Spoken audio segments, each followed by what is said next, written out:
baseball night in America from the Windy City, where the rains were pouring through during the afternoon, but it has cleared up nicely as we get set for Game 2. A three-game weekend series between these two venerable franchises that have the same record coming in. The top two wild card teams in their respective leagues. It's the New York Yankees and the Chicago Cubs. From Chicago, Illinois, we welcome you inside the broadcast booth. Adam Amin, my World Series champion partners, Adam Wainwright, AJ Pierzynski, Ken Rosenthal will join us in a moment as well. So these two teams are in good shape. Top wild card teams. They've gotten here in very different routes. For the Cubs, AJ, it has been their offense that has helped carry them, in particular the last 2 months, and nobody's been a better candidate to talk about than Pete Crow Armstrong. PCA was signed to an extension before this season started, and he has done nothing but deliver since June 1st. This is the player they expected. This is the player that Craig Counsell believed in. And if not for Shohei Ohtani, he'd be the runaway MVP in the National League this year. The numbers since June 1st are ridiculous. In the top three in every major offensive category, even average 333 is third. His defense is off the charts. You can't put a number on his defense and what he means to this team, the energy, the excitement. I love watching Pete Crow Armstrong play, and tonight we get the opportunity. Cubs can score with the best of them. They got shut out yesterday by their mirror image. The Yankees have struggled offensively, but their pitching has been dynamite, including Friday. And that is a big key for this Yankees team to stay afloat. Well, it is. They've got a few huge bats out of their lineup, so they've needed their stable of horses to step up. And every single day, it seems like the starting pitching, the bullpen, they're doing their job to keep them in the game. Right now, you can see right now their ranks in strikeouts, ERA, 11 shutouts, second in all of baseball. And then the last 9 games, 7 of them have been 1 or fewer runs. We're going to see more of that today with Max Fried. This guy's second in the Cy Young voting last year. He's back from an injury, had a little bone bruise in his elbow, but he's back. He looks like himself again, and he is the total package, keeps the ball on the ground and misses the barrels. And as often is the case when there's a lot of rain in Chicago and it dies away, that means the wind is usually blowing in off the lake. So that could be very pitcher-friendly for Fried and the Yankees this evening, as the Yankees, who took the opener 2-0 yesterday, will get set to take on the Chicago Cubs in Game 2 of this series. It's coming up next on Fox. School is back.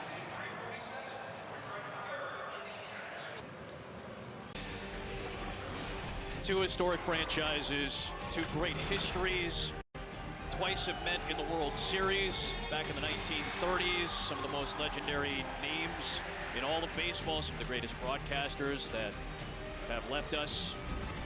And that famous ivy planted in 1937 by Bill Veeck, lining that outfield wall in the middle of this summer, where it's been a cool and cloudy afternoon after a lot of rain showers, but we're ready to start on time tonight from Wrigley Field as we get set for the Yankees and the Cubs, top wild card teams in their respective leagues. Aaron Boone first made a trip to Wrigley Field in 1981 as a young man. We'll tell you that story if we get some time tonight. But this is a struggling Yankee lineup ever since Aaron Judge went down at the start of June, and they are filling some holes. No Ben Rice in the lineup tonight. He needs a day off. He's been playing nonstop since before the All-Star break. So Max Schumann will lead things off, and off we go as David Peterson, the left-hander, who got dealt from the New York Mets after some struggles over the last calendar year. His last 3 starts have been much, much sharper, more like his old ground ball inducing self. And it's a ball and a strike on the left fielder for the Yankees, Max Schumann, the former Athletic.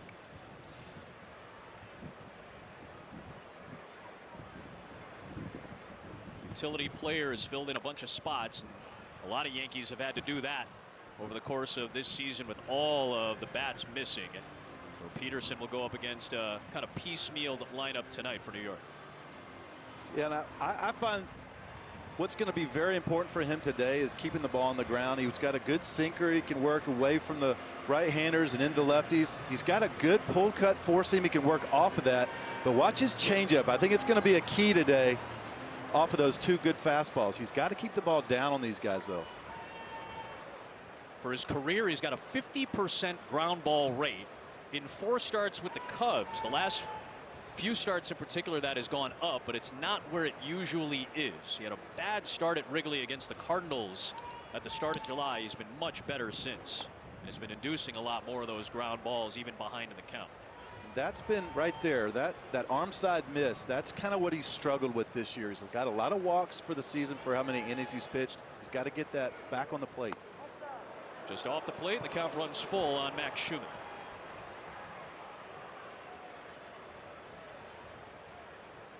So the former New York Met faces the former Athletic here.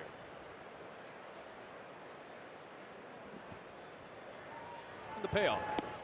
Called strike 3.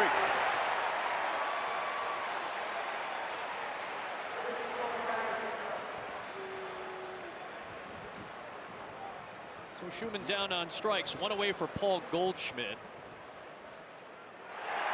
We have a late challenge on it. It is going to be a strike anyway. ABS powered by T-Mobile, and the strikeout counts. I love that. The crowd gets to cheer twice. They cheer for the strikeout, and then they get to cheer again for this pretty much perfect pitch from Peterson to Schumann to strike him out. But yeah, and the Yankees are out of challenge. The first hitter of the game. First batter of the game. That's a little too close to go for, I think. This is not a high leverage situation, and I'm still a little bit shocked as we hit the month of August that teams and players are still not having a good time understanding that. Why you would use that in the first inning of a game unless you are 100% sure. I don't know why you do that. Well, in his defense, it did just nick, like one seam touched the strike zone. Not worth it at the first inning though, right? Based off of just what we've seen sample size wise. Hey, when you're struggling to score runs, you'll try anything. Very fair point, my friend. And on a 3-2, I guess it's a little bit more justified. Paul Goldschmidt with bases empty. Former Cub killer, still a Cub killer. 32 career home runs against the Cubs, a long-time Diamondback and Cardinal. He's actually been one of the saviors of this Yankee offense this year. The former NL MVP fouls one away. Back to the pitch that was challenged by Schumann. A close one, understandable, but on the first batter of the game certainly doesn't seem worth it now. When you're thinking, you know, he throws a good sinker, so when you see a ball low, you have a tendency to take that because you think it's going to finish lower, but he threw the good four seam right there, sticking it inside, and it was able to keep its plane. Yeah, I understand it. It's just I've had so many conversations, you guys too, with managers that are saying we got to save him for high leverage spots. Goldschmidt punches one towards short center, and the second baseman, an excellent defender, Nico Horner, snares it for out number 2.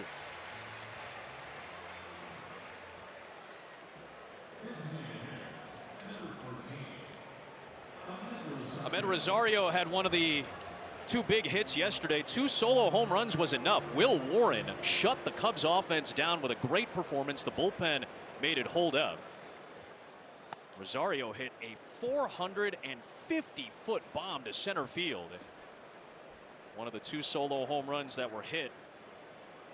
The other one from Spencer Jones. There's a strike. 1-1 on Rosario, the veteran. Well, that one Rosario hit. What do you have, an 11 pitch at bat, the first at bat, and then his next at bat on the second pitch, he hit it 450. So yep. Saw all the pitches. Shota Imanaga was the one that gave up the home run. He pitched very well. Both teams pitched exceptionally well yesterday. Just the 2 solo home runs. Enough for the Yankees to get the shutout win. There is Shota. 1-2 to Rosario is fouled away. Well, Shota's been pitching great for this Cubs team the last 4 or 5 starts. He still gets bit by some home runs, but he has been really good after a somewhat slow start. Yankees give up the fewest home runs. Cubs give up the second most in baseball. 2-2 on Rosario. And on a night where the wind is blowing in, I just wonder if the offense is going to continue to be at a premium. That's usually the case when the Cubs and Yankees play. They typically play low-scoring games. AJ, when you're on the way to the field, you see the lake water's rough. You know it's going to be blowing in. What is your thought process as a hitter going into a Wrigley Field game when you know the wind's blowing straight in? I still felt like I could hit a homer. I felt like every time I played here, you could just hit a homer.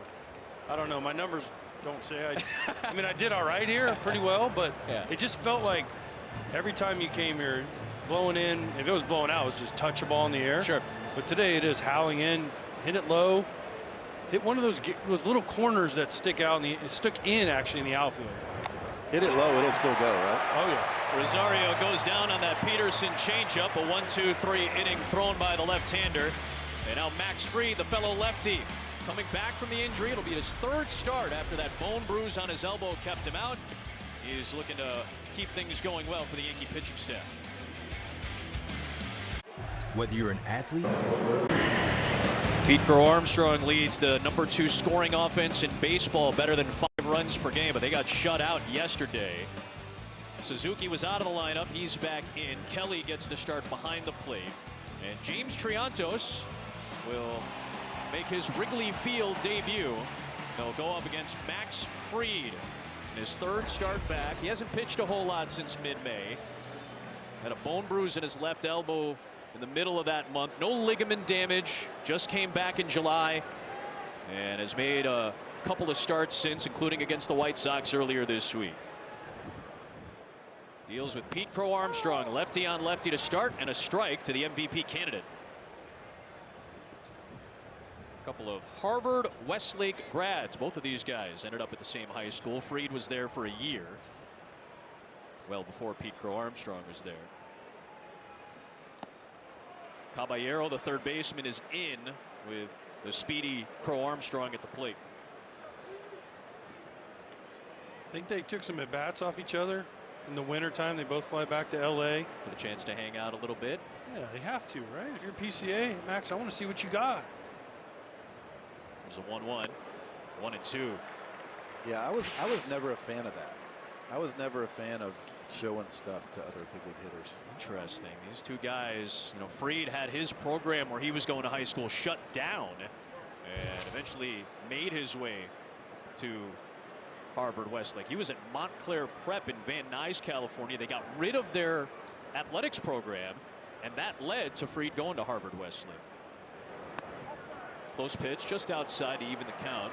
Of course, as you guys know, plenty of talent has come out of Harvard Westlake. But weird that he ended up at Harvard Westlake, where Jack Flaherty and Lucas Giolito were also there at the same time. He could have went to any high school. He just happened to end up at Harvard Westlake. 2-2 pitch to Crow Armstrong, and he lays off. Another close one. This has been a big change for Crow Armstrong this year. This is why the on base is up. His patience is better, and he has become a better hitter because of it. There's at least 2 pitches already in this at bat he would have swung at that he laid off of. There's the swing rate and the walk rate. Big improvements. Fouled back, and he's still alive.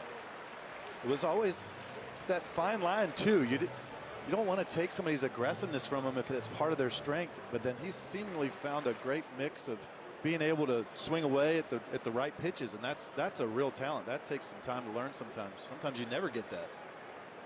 He's made a lot of adjustments with his swing and his stance over the course of the last 2 years. He goes swinging at that one. Could not hold on. Sanchez behind the plate. A little frustrated as he tossed that ball away. AJ, you always tell me this is a little bit of luck. When you get a little foul tip, it's a little bit of luck to try to hold on to it. No, it's all luck. There is no skill to catching those pitches. It is all luck, depending on where it hits you in the glove, how it hits your glove. You get frustrated because people say, oh, you should have had that one. No, you shouldn't have. You just hope it sticks in your glove. Now, certain catchers have been known to put some sticky stuff in their glove, to help the pitchers out a little bit, so maybe that would help. I don't know what you're talking about. I don't know who would do such a thing. Wow, what an at-bat to start the day for Crow Armstrong. He got down to 2 strikes, fought a couple off, laid off a couple, and he's aboard. Max Fried sees the first man on base, and that takes us to Fox Foresight, built with Gemini on Google Cloud. When Max Fried has come to this park, or when he has seen the Cubs, he's pitched very well, in particular at Wrigley Field. Some incredible numbers and minuscule ones at that. Here's Seiya Suzuki back in the lineup today. And a big Fried curveball, one of those pitches that has essentially helped make his career. Suzuki lays off of it. Yeah, I've loved watching the maturation of Max Fried through the years. He came up 4-seam curveball almost exclusively, mixed in a couple of sliders here and there, maybe a changeup or 2, but now he's throwing 7 different pitches. He's mixing in a good sweeper, keeping that, he's covering all the speed zones that I really love when pitchers do that. He's got the upper 90s heater, he's got the upper 80s slider if he wants to, or change up in the middle, and then lower 80s, but then he throws that big Kershaw over the top curveball that just is completely an outlier.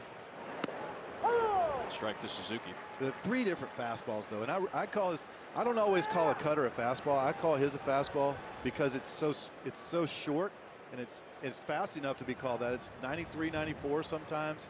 He'll sit 91, 92 with it. He's really a gifted pitcher. Suzuki waves and is late on a fastball. So Fried, that velocity is nice and crisp. This is third start back. Wayno, you were telling me when you have a bone bruise on your elbow, it sounds like it's fairly harmless. It prevents you from doing a lot of the things that you want to do. It does. It's the finish on your pitch. You know, to be able to trust it again. His first start back after that, he was touching 99 miles an hour, so you know he feels good. That one bounces into Sanchez, and that's easily going to give the speedy Crow Armstrong second base. And now you got a man in scoring position for the Cubs. Well, nothing Sanchez could do on this pitch. Just a breaking ball that doesn't even, it barely gets to the dirt. He does everything he can. That ball, that's a 55-footer. Yep. Sanchez does everything right. You try to square it up with his chest. PCA ultra aggressive on the bases. 2-2 to Suzuki is inside, and another full count to start Fried's day. Now his pitch count, we asked Aaron Boone, are you going to extend him a lot? He goes, well, we're still probably going to be cautious, so push it out to about 70 to 80. He's been between 50 and 70 in his first 2 starts back. Payoff pitch. Suzuki breaks his bat, rolls it slowly to Chisholm at second. He'll get Suzuki. Crow Armstrong takes third. There's one down. Here are the Cubs first. Sometimes you can tell right away what a team's approach is going to be off you today. Seems like they're going to try to wait, max out a little bit. They're taking a lot of really close pitches already, just the 2 at-bats. Some of those cutters that, a lot of his pitches, almost all of them start right down the middle and then they work to a corner somewhere. He does that so well. So he's going to have to get that on the plate, though. Well, Bregman knows him well. Boy, he spikes another one, and Crow Armstrong is going to come home to give the Cubs the lead in the first.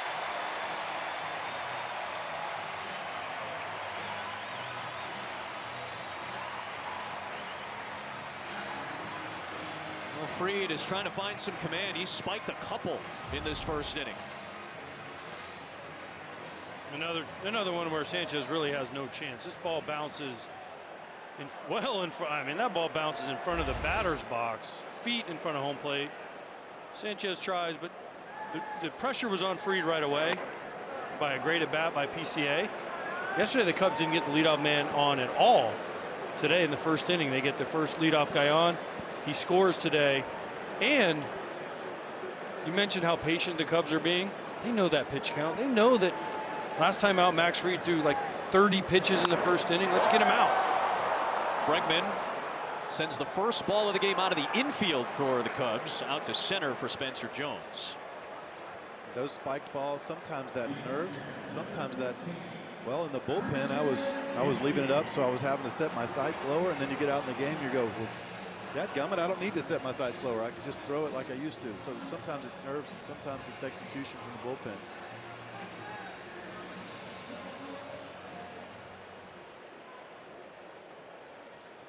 Here's Carson Kelly hitting in the cleanup spot today. There's a nice breaking ball from Fried that drops in. Remember, PCA had that nice at bat to start. He had to fight off a couple, had to lay off a couple, and then a little bit of bad luck, AJ. Like you said, it's really hard to catch those ricochets from behind the plate, but that's one of those pitches that if it goes a couple of inches the other way, maybe the inning's a little bit different. Yeah, but again, what am I going to get mad at? Yankee fans get mad at Sanchez. The ball hit just in the heel of his glove. He wasn't planning on it hitting the heel of his glove, but PCA still had to work a walk. Yeah. And we talked about how poor the Yankees infield has been, or offense has been. They had the infield in the first inning. Yeah. First inning, they had the infield in. So Aaron Boone knows the wind's blowing in. It's going to be hard to homer. Peterson's a ground ball guy. They brought their infield in. Now, it didn't matter because Fried threw the wild pitch, but I thought it was interesting the infield was in. Yep. Got a chance to limit the damage ahead of Kelly 1-2. And Kelly, defensive swing, fights that fastball off.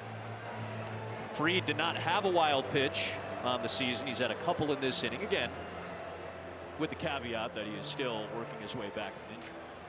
Had a fantastic year last year, as Wayno said, top 3 in the Cy Young voting. This was his last outing on Monday here in Chicago. The Yankees have spent the entire week in the Windy City, and they'll wrap up their 10-game road trip tomorrow. They split 4 on the south side this week. Couple of one-run extra inning losses in walk-off fashion to close out that series against the first-place White Sox. They'll wrap up this road trip tomorrow. They're 5-3 on it so far. There's another good breaking ball from Fried, and the curveball gets a swing and miss to finish off the inning. But a couple of wild pitches, Crow Armstrong scores. The Cubs have the lead in the second in Chicago.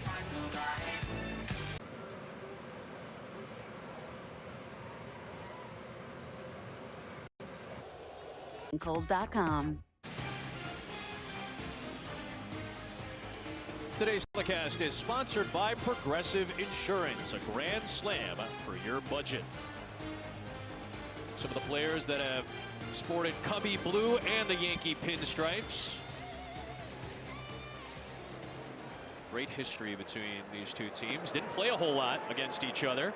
Met in the World Series twice in the 1930s. Did not play again against one another until after interleague play, 6 years after interleague play was introduced in 2003. Jason Dominguez in right field. Ball and a strike against the Martian, the 23-year-old. Started the year in AAA, now hitting cleanup. 1-2 the count. Jason Dominguez was one of those Yankee prospects, much like Spencer Jones, who will come up later. We heard about for years and years how they were going to be the next coming, this and that. Dominguez has had his ups and downs. He's had great spots, not great spots, but they still believe that he can be something special for this organization. He was the first ever prospect selected to the All-Star Futures game without having played a full season in the minors. That was 5 years ago. So he had a lot of hype coming out. He goes down swinging here, and Peterson 4 up and 4 down with 3 strikeouts to start the night as we say hello to the 4th member of our team, Ken Rosenthal. Hello, Ken. Hello, Adam. And you look at this Yankees lineup tonight, no disrespect, but it's not the New York Yankees that we are familiar with. So, without Judge, without Stanton, without Bellinger, what are they going to do at the deadline? They've been looking for a right-handed hitting catcher, but those particular players are scarce in this particular market. So they want a catcher, they want another bat, and I thought it was interesting today, guys, when Aaron Boone told us that Giancarlo Stanton could be back before Aaron Judge if Stanton continues his running progression without further setbacks. Chisholm is retired. Thank you very much for that, Ken. You see where the particular positional ranks are for OPS for the Yankees. Judge has been out since late May, early June with a rib injury. Stanton's calf issue has had him out since late April. And Cody Bellinger just went to the IL with a hamstring injury that he injured in Philadelphia. Anthony Volpe climbs in. Well, the Yankees and about 6 other teams are looking for a right-handed hitting catcher. Yep. And a lot of these guys, as you talked about, AJ, they've had very up and down seasons. There have been good stretches even without Judge and Stanton offensively for this team, but overall the last couple of months it's been very tough. Volpe looks silly there. He's had a roller coaster, forget season, he's had a roller coaster last few years. 1,077 combined home runs on the shelf for the Yankee offense right now in their careers. Just astronomical numbers, and understandable why they've taken such a dip. Well, the first 2 weeks when Judge went down, they were okay. Yeah. But over the long haul, when you're missing that much, everybody person says don't try to do more. But in the back of your mind, you know the big boys aren't there, so you feel that pressure just a little bit. Volpe gets sawed off. That's a roller to Horner. And another 1-2-3 inning toss by the ground balling David Peterson. He's had 3 strikeouts and 2 ground ball outs through a perfect 2 innings. Only at Applebee's. MLB app has you covered all season long. Personalized highlights, push notifications just for you. The MLB app, the #1 app for live baseball. Live baseball in the bottom of the second at Wrigley. Max Fried to Michael Busch. And a close pitch. He lays off of that sweeping curve. We have an ABS challenge from the catcher, Sanchez. They've already lost 1. They cannot lose another. It's powered by T-Mobile. And that is a good challenge from Sanchez to get a strike to start off Busch. But again, early in this game, they're taking some risks. Whew. Sanchez just said, whew. That wasn't like all in the box. That clipped half the box. Never a doubt. Now Bush flares one to left center field. Jones coming on. He's got it nice and easy for the first out. It is tricky, though, when you have a curveball that's shaped like his. It's bigger shaped like that. It's a little bit of a fine art to know when that thing is crossing the exact part of the plate where that's going to be challenged. Yeah. Big shapes coming in from way higher than the normal curveball. And most catchers and hitters have a hard time defining the top of the ABS strike zone. That's the one that they can figure out the low and the east to the west. It's been the top. Nico Horner takes a strike. He's going to challenge. Pitch is called a strike. The hitter's down. Horner, a rare strikeout in yesterday's affair. He's only struck out 40 times all year in almost 500 at bats. And he's got as good of a feel for the strike zone as anybody. He wins that ABS challenge powered by T-Mobile.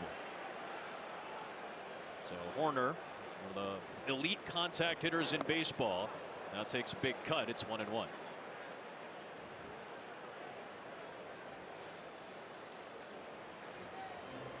Tough first half. Remember, he signed a big extension as well. He has really settled in nicely, and obviously he has some of the best defense at second base in all of baseball. 1-2. Good pitch by Fried. That's 2 pitches in a row. You're expecting the ball coming into you. He's got that nice cutter he throws a lot of. That's the most used pitch he has. The big curveball coming into you. He throws a slider and a sweeper, all those coming into you. If he can get the sinker and the changeup going away from the right hander too, makes it that much harder. Peel down to first. He went around, so he doubled up on that changeup floating away. And the first base umpire is Scott Berry. He rings up Nico Horner. So back-to-back games of the strikeout for Horner. I actually expect to see a lot of this pitch from Max Fried today because the Cubs hit the cutter. They're really good against the cutter. And so he's going to have to go to this changeup. I think he went, but opponents against his changeup are hitting under 190. They're hitting 182 coming into tonight. So that has been a weapon for him. It had been the curveball big time in the past. This year it's the changeup. He deals a cutter for a strike to Ian Happ, who has had the best numbers against Max Fried of anybody in this Cubs lineup. 7 for 11 with a couple of home runs. The longest tenured Chicago Cub who is in a walk year, along with Seiya Suzuki and Shota Imanaga. 3 key pieces. And they've signed Bregman. They extended Crow Armstrong. They extended Nico Horner. It's going to be interesting to see what happens at the end of this season. Still a long ways to go.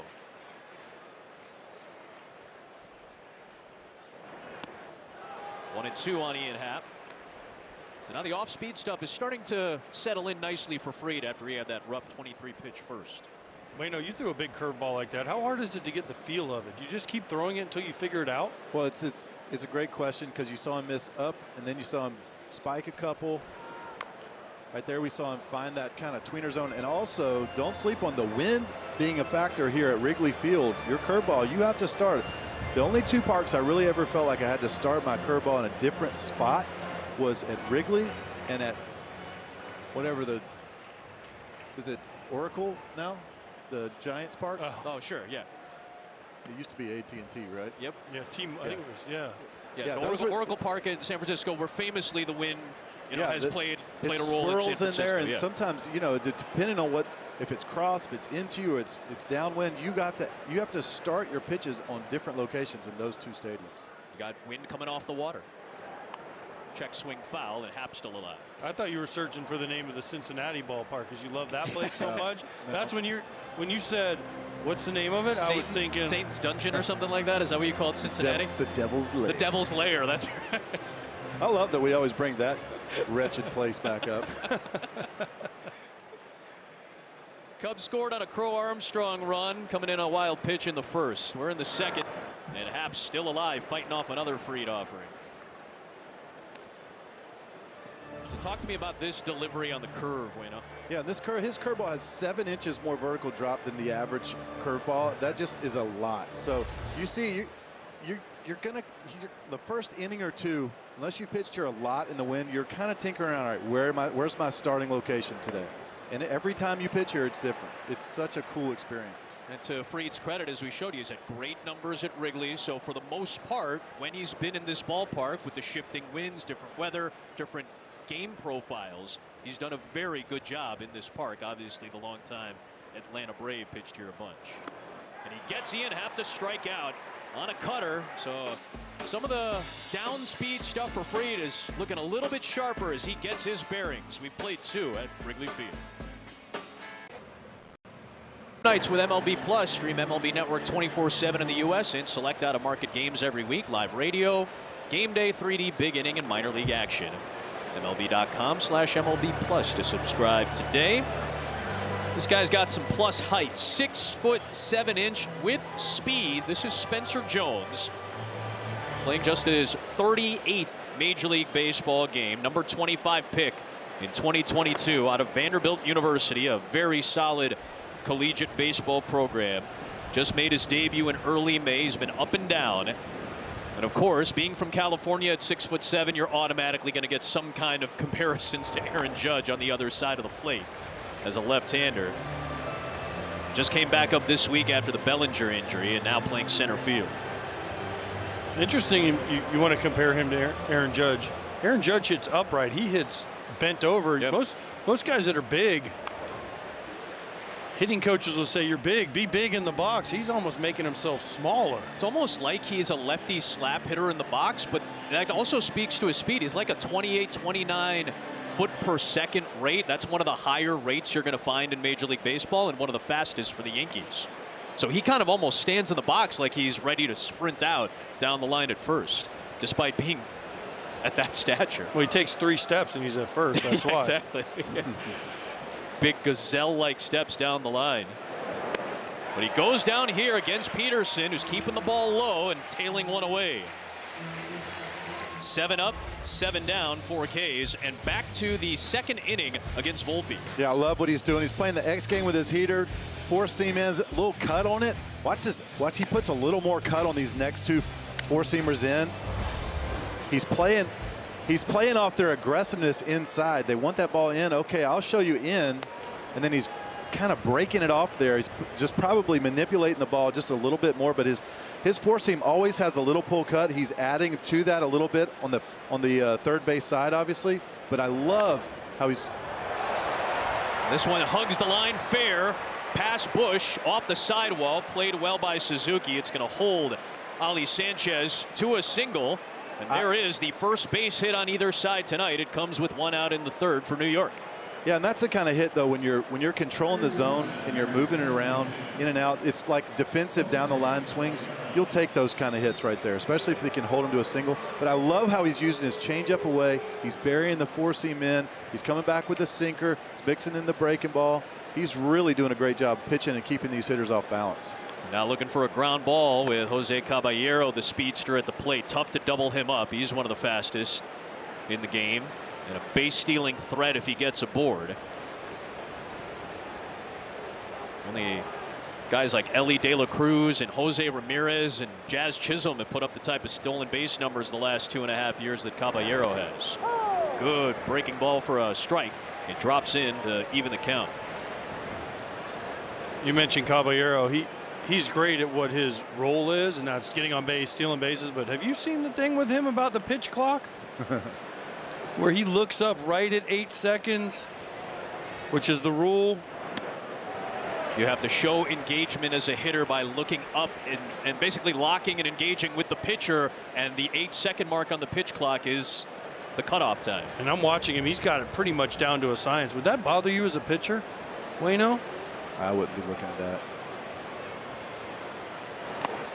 Goes chasing a high fastball and goes down swinging. 2 away. Another strikeout for Peterson, who retires 8 of the first 9 Yankees first time through the order, 5 of them via the K. You wouldn't be looking at him because he looks up right when he has to, and there's been people that have complained he's trying to play the game, mess up the pitcher's rhythm. You'd be okay with that? Never really watched the hitter. The thing to wonder about, though, is like, is he trying to see peripherally anything going on behind him? That's one question. Back to the top and Schumann. First pitch swinging, rolls it to short. Swanson's got it. Short out to Horner. Inning over. Yankees get the first base hit of the game, but still nothing doing for New York's offense. 1-0 Chicago to the bottom of the 3rd.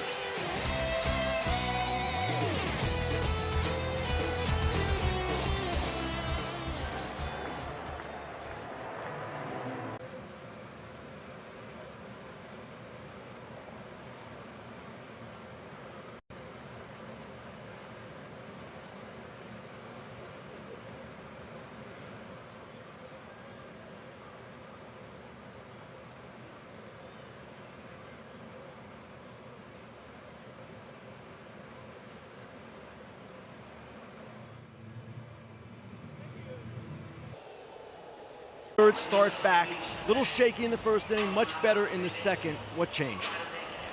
Just getting the command a little bit more dialed in. Feel like his stuff is in a really good spot right now. I thought even in the first he came out really pretty electric and, just about dialing that command in. First inning, we saw you play the infield in. Obviously, you've got some big hitters out. How differently are you having to manage with the offense struggling the way it is? Maybe a little bit, but typically with one out and just a runner at third, I'm going to play the infield in typically in that spot. There's some exceptions, but in that spot I usually would with one out.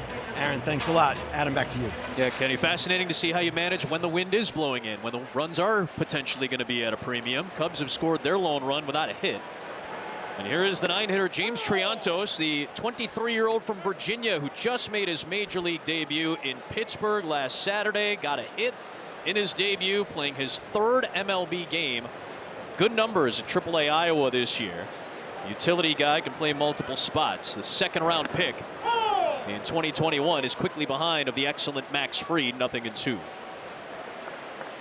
That one, you mentioned challenging. He's in his he's in his third at bat. But yeah, I was going to say third big league game. You're like, maybe I'm not the one. Third at bat, third game. I love Aaron Boone's answer. I would have normally in the first inning with Judge and Stanton and Bellinger, those guys all healthy.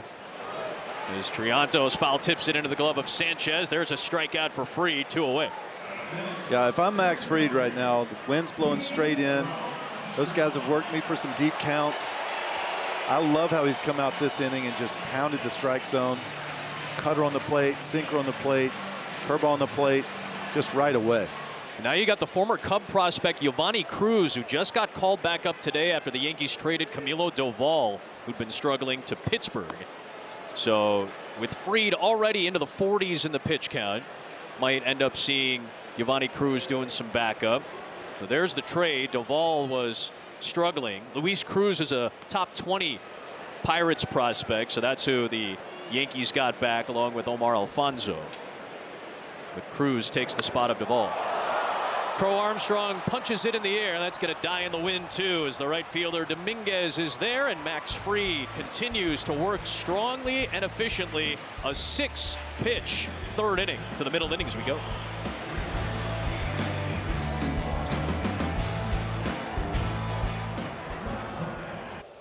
Clorox team leaders, and these two teams are leading their wild card races that have gotten a little tighter, especially in the AL. How about the Boston Red Sox, who have flipped their season around with a 21-4 July? First pitch to Paul Goldschmidt is low as we start up this fourth inning. What an incredible run. They had fired Alex Cora early in the season. Chad Tracy steps in. And the Red Sox have completely flipped their year around. 7 games over 500 coming into action today. They've got the Dodgers this weekend. They got the victory from behind last night in the opener of that series. Goldie takes a strike. So the wild card standings have tightened up with the Yankees, Red Sox, and then that third spot has been kind of up for grabs. Yeah, just be around 500. You're in it. Be anywhere within 5 games of 500. You're in the wild card in the AL at this point. Swanson throws out Goldschmidt, 1 away in the fourth. The AL has been mediocre, very much up and down, and certainly mediocre relative to how at times competitive the National League has been. That being said, the Dodgers are starting to run away with the West. The Brewers have a great spot in the Central right now, and obviously Atlanta has the lead in the East in the National League. We got some concern here for David Peterson, though. They got to be looking at a blister, right, Wayno? Looks like they're looking at his hand, yeah. Baseball fans hear about blisters all the time. They understand that it's a problem. How specifically is it a problem when you have to deal with it? Yeah, it's. I mean, you know, in everyday life, you're like, it's just a blister, dude. But when you release a ball, if there's something on your hand that changes the way you release the ball out front on top, get the same spin out. I mean, you're talking about big league hitters that if a ball doesn't spin exactly perfect and thrown in the right location is hit for a homer. You know, but I mean, it hurts, yeah, but the main thing is the execution of the pitch. Back at it against Rosario, and he fires a strike on his 50th offering of the game. He did kind of flex his arm a little bit. If you see right there, he kind of also gives it a little shake. I don't know. Yeah, it was almost like a forearm cramp or something, didn't it?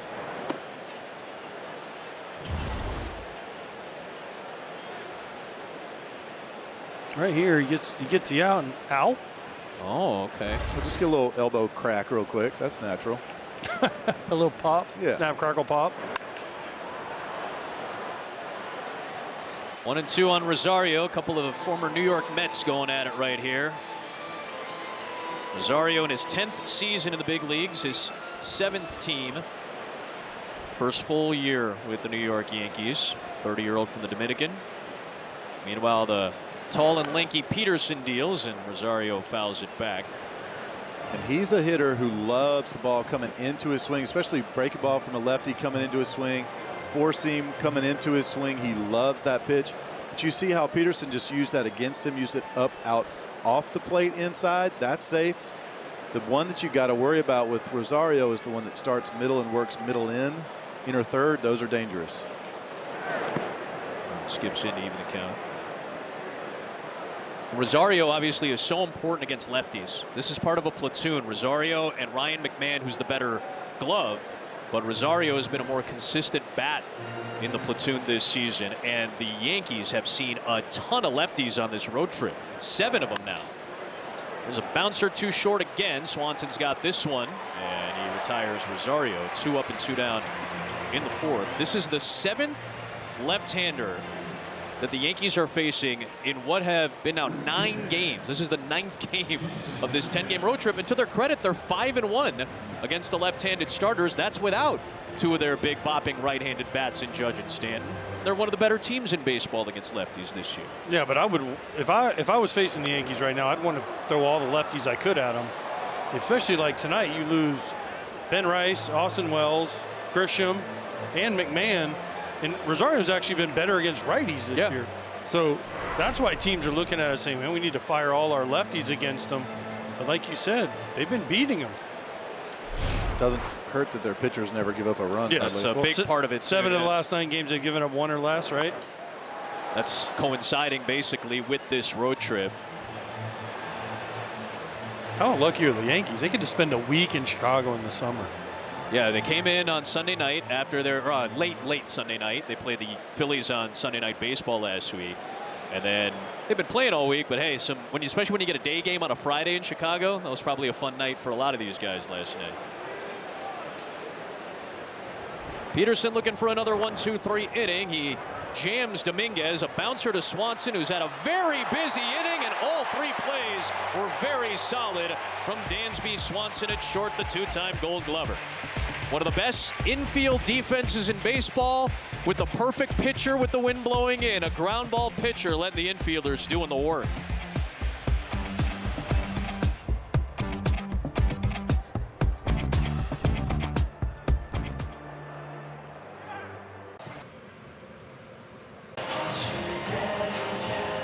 Back here at Wrigley Field with Cubs manager Craig Counsell. Craig, we saw you visit David Peterson that last inning. What was the concern? Yeah, I think we all just saw him shaking his arm out, but Carson saw it, I saw it, Trainer saw it. We just went out there to make sure nothing was wrong. Everything's fine. Wind's blowing in. Max Fried's on the mound. How do you adjust offensively? Well, you saw, I mean, we got to walk, and that's the run. I mean, there's been 1 hit in the game, and we took advantage of some free bases. On days like this, you know, it's almost like you can hit a homer, but it has to be hit perfectly at the right angle. And if there's no such thing as a home run in baseball, the game becomes a very different game. Base runners, base running, moving runners becomes critically important. Craig, thanks a lot. Adam, back to you. Thank you, guys. Appreciate the time as Suzuki fights off a breaking ball to stay alive at 0-2. That's what we talked about, guys. Runs feel like in this series, and certainly with the weather tonight, will continue to be at the premium that they've been in. Well, what he said is the game of today's game. Yep. If there's no home runs, there's no runs. And that's pretty much what it's become. The Yankees are almost 50% of their runs are on home runs. Highest percentage in baseball. And so the wind's howling in at 25 to 30 miles an hour. David Peterson saying, here's my sinker. Yeah. Try to elevate it and hit it through that wind. I love the art behind that too. Like trying to manufacture however you can, get them on, get them over. Maybe you hit and run, maybe you steal where you wouldn't normally. Love that. Called strike 3. Good sequencing, and Suzuki frozen by Fried. 5 Ks for Max Fried, the latest on Suzuki. You saw the good four-seam fastball there. Here's his strikeout pitches right there. The big curveball, change up, down and away, the cutter in, fastball. He's got all the pitches. He's not really a strikeout pitcher, but once he gets ahead in the count, gets you 0-2, 1-2, he can finish you with 4 or 5 different ones. He's one of those pitchers where you never really know what's coming. Alex Bregman with a challenge on a called strike, and he's going to win this challenge. ABS powered by T-Mobile, overturned for Bregman. So he flips it to 1-0. He's had good numbers against Fried, 5 for 9 with a home run. That home run came last year as a Boston Red Sox. Signed a 5-year deal with the Cubs this year. Of course, almost a decade with the Houston Astros, and the Yankees got a lot of looks at Alex Bregman in the playoffs over the last decade. He lines one towards short over the head of a leaping Volpe, and the Cubs have their first base hit of the game. And it comes from Alex Bregman, who has played 20 playoff games in his career against the New York Yankees. Most of those with the Astros, plus a wild card series last year with Boston. Well, they know him well. Right here, behind in the count, just throws a little cutter. Bregman beats it to the spot, lines just to left. But as a pitcher, right, Wayno, you'll take that. All right, 2-0, give up a single. It's going to take 2 more singles for him to score. That's right, especially on a day like today. And you know you have to pitch Bregman in. He just, like you said, he beat him to the spot right there. Great hitters do that sometimes. Carson Kelly fouls one off, and it's been a nice turnaround for Bregman in particular, who had a pretty average year, especially for his standards. He's been a very talented offensive player. And then this week, he switched up his bat. He took Dansby Swanson's bat. Guess what? He's had a hit in every game this week, including tonight. The first Cub hit of the game. Breaking ball, strike, 0-2. If Max Fried can drop in that curveball, it just changes everything about an at-bat. You have to cover so much more as a hitter. You already know he's going to get the cutter, then you know the changeup, and then you see the fastball, which brings into the elevated fastball into a play. If you just drop that in every once in a while, when you can throw 95 miles an hour, it just messes with the hitter. 0-2 to Kelly. It really feels like a domino effect, what you're talking about, AJ. You establish one, the next one seems to work off of it, the next one seems to work off that. Yeah, his last at bat, he finished him with the curveball. This time he gets ahead of him with the curveball, gets in that good fountain. Now you know he's going to come up top with something hard. He went with the hard cutter right there. He'll throw that cutter 94 sometimes. 0-2 to Kelly, and he flares it foul. So now in my mind right now, he's got him set up for that big curveball again. He hasn't had a good look at it yet where he had a good swing at it. He took one, he swung and missed one. I think he's going back after 2 hard fastballs. Here it comes. And this is what he does. He's #1 in the league in average exit velo and hard hit percentage and barrel percentage. He's like top 5 in all 3 of those. He just doesn't hit the barrel. And he misses bats. He does right there. Kelly swings and misses on that cutter. Another strikeout from Max Fried. He's got 6 of them now.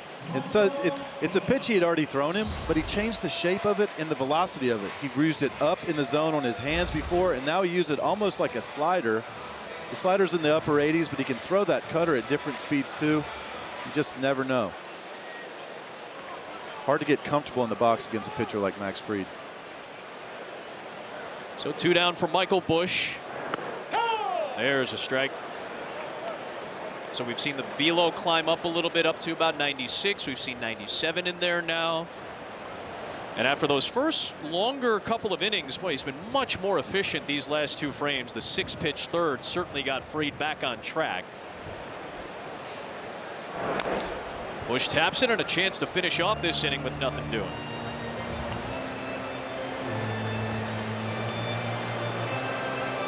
Max Fried, outstanding defender at his position, 4-time Gold Glover, multiple-time All-Star, Times with the Braves, obviously with the Yankees last year.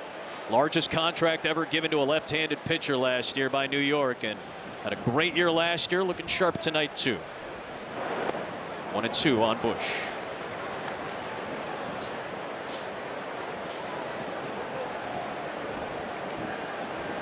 Well, Max Fried, since he's come up and been healthy, he's been good. Oh yeah. The one thing about him is I think a little bit the playoffs. There's some questions here and there in the playoffs. He's had good starts, but this guy, when he is healthy and right, he is as good as anybody. Tough one to lay off of, but Bush does. 2-2. Well, that's a great take right there. Be interesting to see if Max tries to get something in on Bush. He's so good at just driving the ball to left field and taking it with him when you only stay away from him. This one popped up. Starting back, Jones now coming in with that wind blowing in. He had to use that long 6'7" frame to lunge out and grab it. But a scoreless fourth tossed by Fried.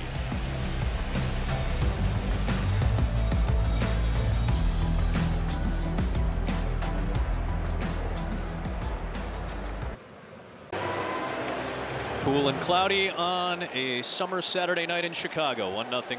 Cubs have the lead on the Yankees. Jazz Chisholm Jr. climbs in, facing the left-hander David Peterson. Just 3 for 16 in his career against the tough left-hander. He's dealt with a concussion this year. A free agent year, Jazz Chisholm, after a fantastic 2025.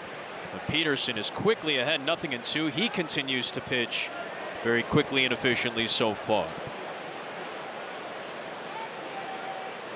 Really kind of hit a wall, Peterson, after the all-star first half with the Mets last year. Numbers kind of tailed off. Didn't have a great first half this year. Got dealt to Chicago in late June.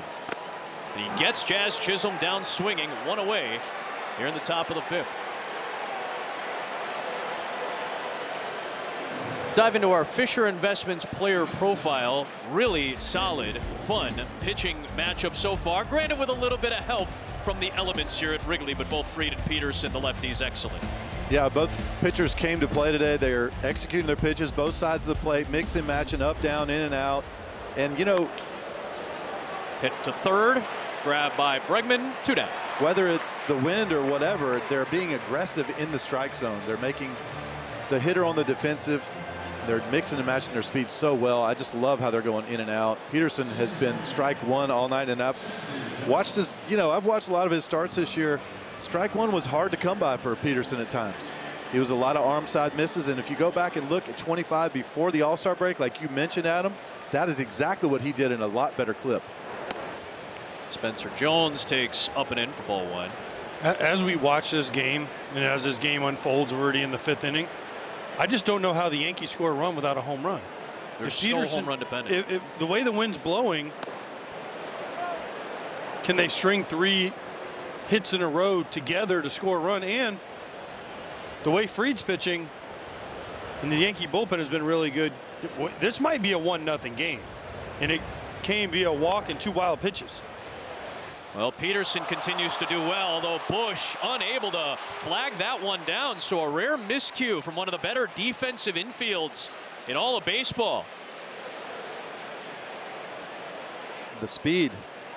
It forces you to kind of pick up your pace on defense. Jones right there caused that play to happen. He knows he's got to come in on that ball. It looked like he could have timed his hop a little bit better, but he knows he's got to come get that and flip it, because the angle is going to be tough for the pitcher to handle and cover the base. So he had to come flying in on that ball because of the speed of Jones. Bush, who made a couple of dynamic plays yesterday and has been an improved defender at first. Now he corrals that toss over by the lefty Peterson on the lengthy Jones, who is 3 for 3 in his limited duty stealing bags at the big league level this year. And when you get a base runner, are you going to be aggressive at any capacity? The Yankees have been a pretty high volume stolen base team this year. The Cubs have been lower volume but higher efficiency on the base paths. You have to. You have to push the envelope if you're Aaron Boone. You know where your offense is, how limited it is. The wind's blowing in. You get an opportunity. Peterson's already thrown over once. You're at the bottom of the order. But now you have your 8-hole guy up. You have Caballero, who's like a second leadoff man next. Now is when I wouldn't send him. Now I'd say, you know what, Ali Sanchez, let's see what happens in your at bat, and then worst comes to worst, we have Caballero leading off the next inning. If he gets a hit, great.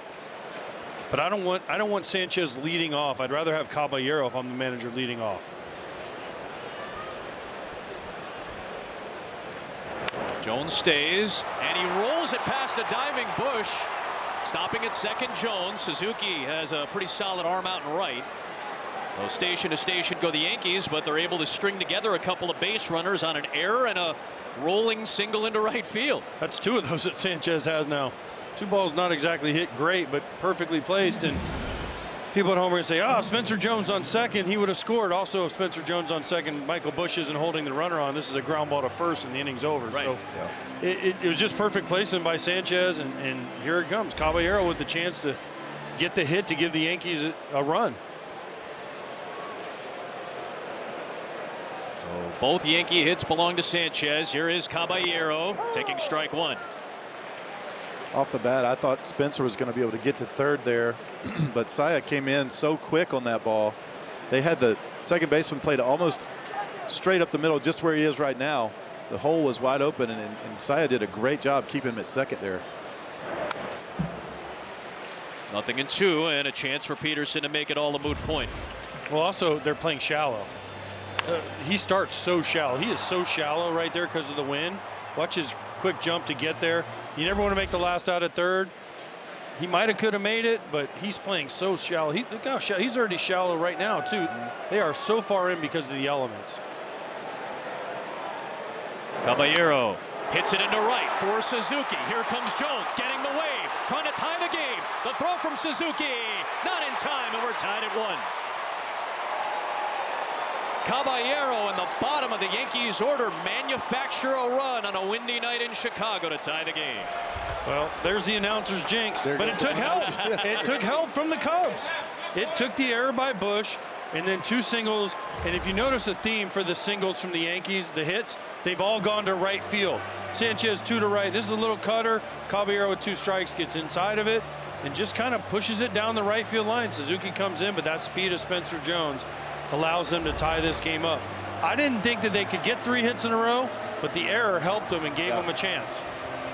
Good meeting right here, too. Just reminding the pitcher, listen, you had an error and 2 absolute doinks. You're throwing great quality pitches right here. Keep doing exactly what you're doing. We always talk about this when you are in Chicago, playing at Wrigley in particular. We talked to Craig Counsell about this at the beginning of the year. You know, when the weather is cold, you almost have to play a little bit differently because of the elements. Then the summer comes around, and then the wind blows out. You can swing a little differently. Then the wind blows in on a night like tonight. You have to pitch and hit a little bit differently. It's all part of the elements here on the north side of Chicago. Back to the top of the order in Schumann. First and third with 2 outs. The Yankees have tied it. The Bush error has helped them.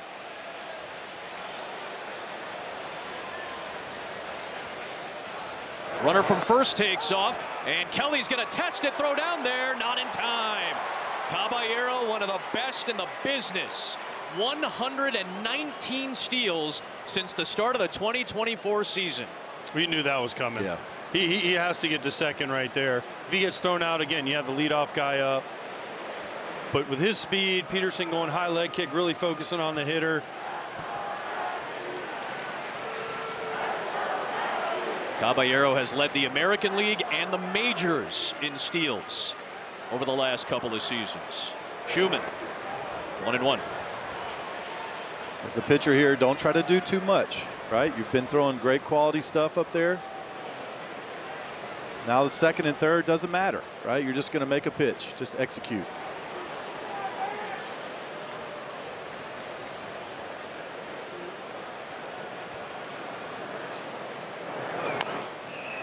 Chop foul, 1-2. Isn't it crazy, though? You were a pitcher, Wayno, how a hit or a run just changes the error, right, from Bush. It was like Peterson was cruising.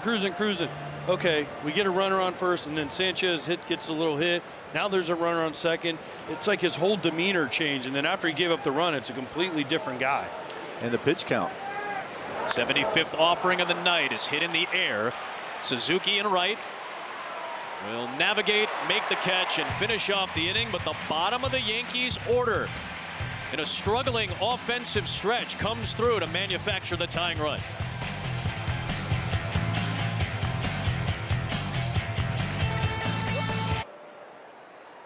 Take a look at our Good Hands Plays, sponsored by Allstate. Nico Hoerner continues to play Gold Glove caliber defense for the Chicago Cubs, and not just Gold Glove caliber, making the routine plays, but making the tough ones look spectacular.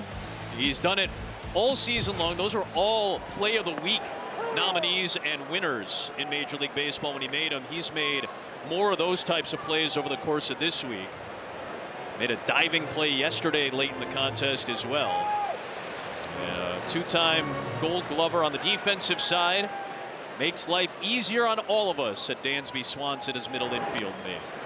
I think my favorite of the three, this is crazy to say because they were all so great. I mean, he did go between the legs, but my favorite one is the dive up the middle and the wherewithal to throw it to third behind to catch a runner behind him. I mean, that was a crazy play.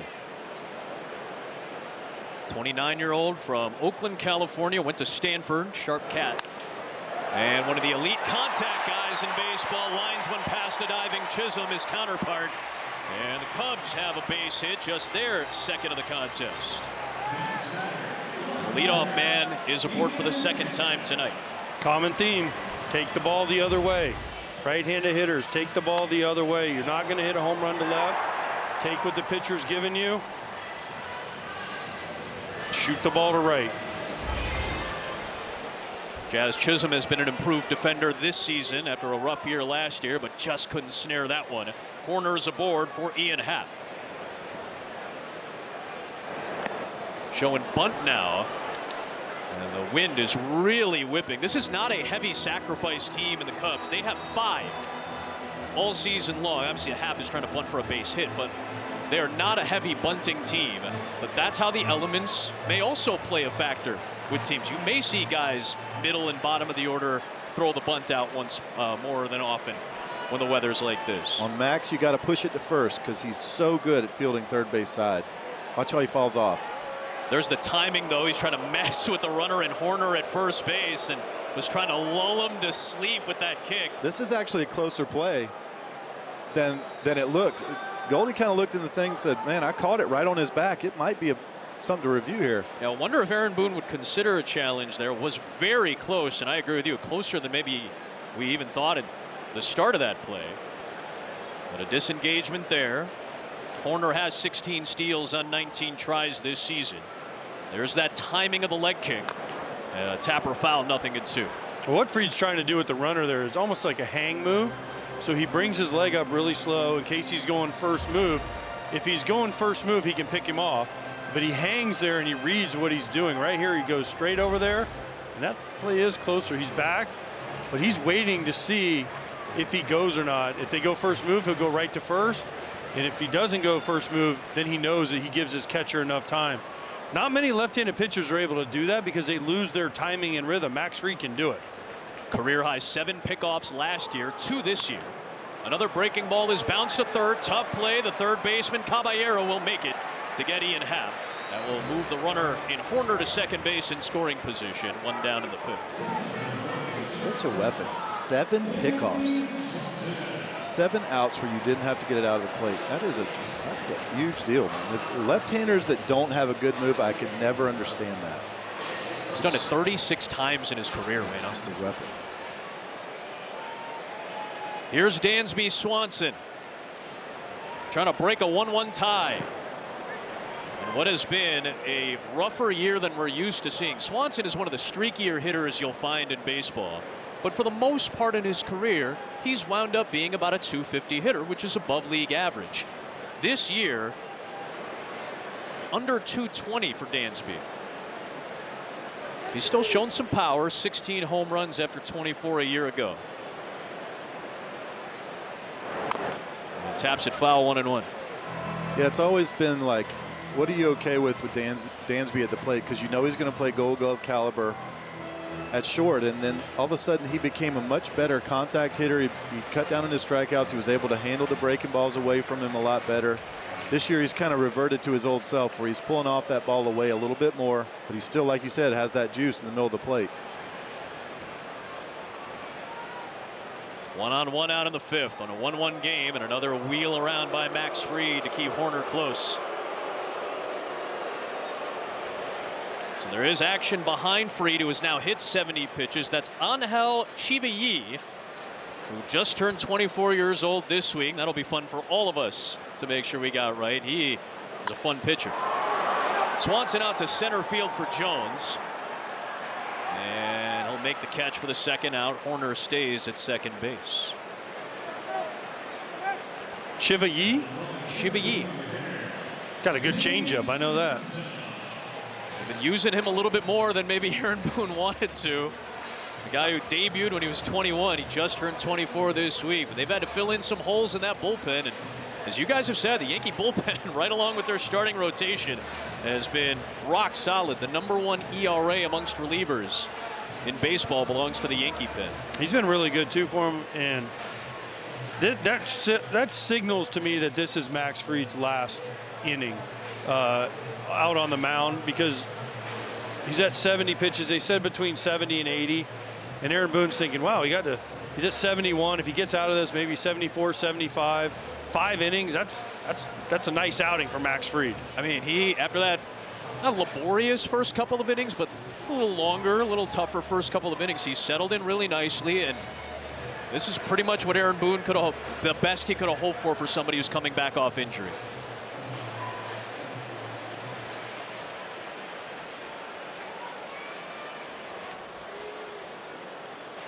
So here is James Triantos, the rookie.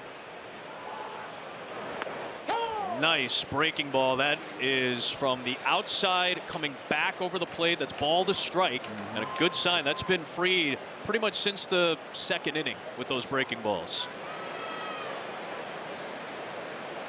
I love the meeting too between Fried and Sanchez before this hitter. Give me everything you got. Yeah, go ahead and challenge him. Nice play by Caballero. He retires Triantos, and Max Fried in his 3rd start back from that elbow issue with a very strong performance at Wrigley, as he's always had.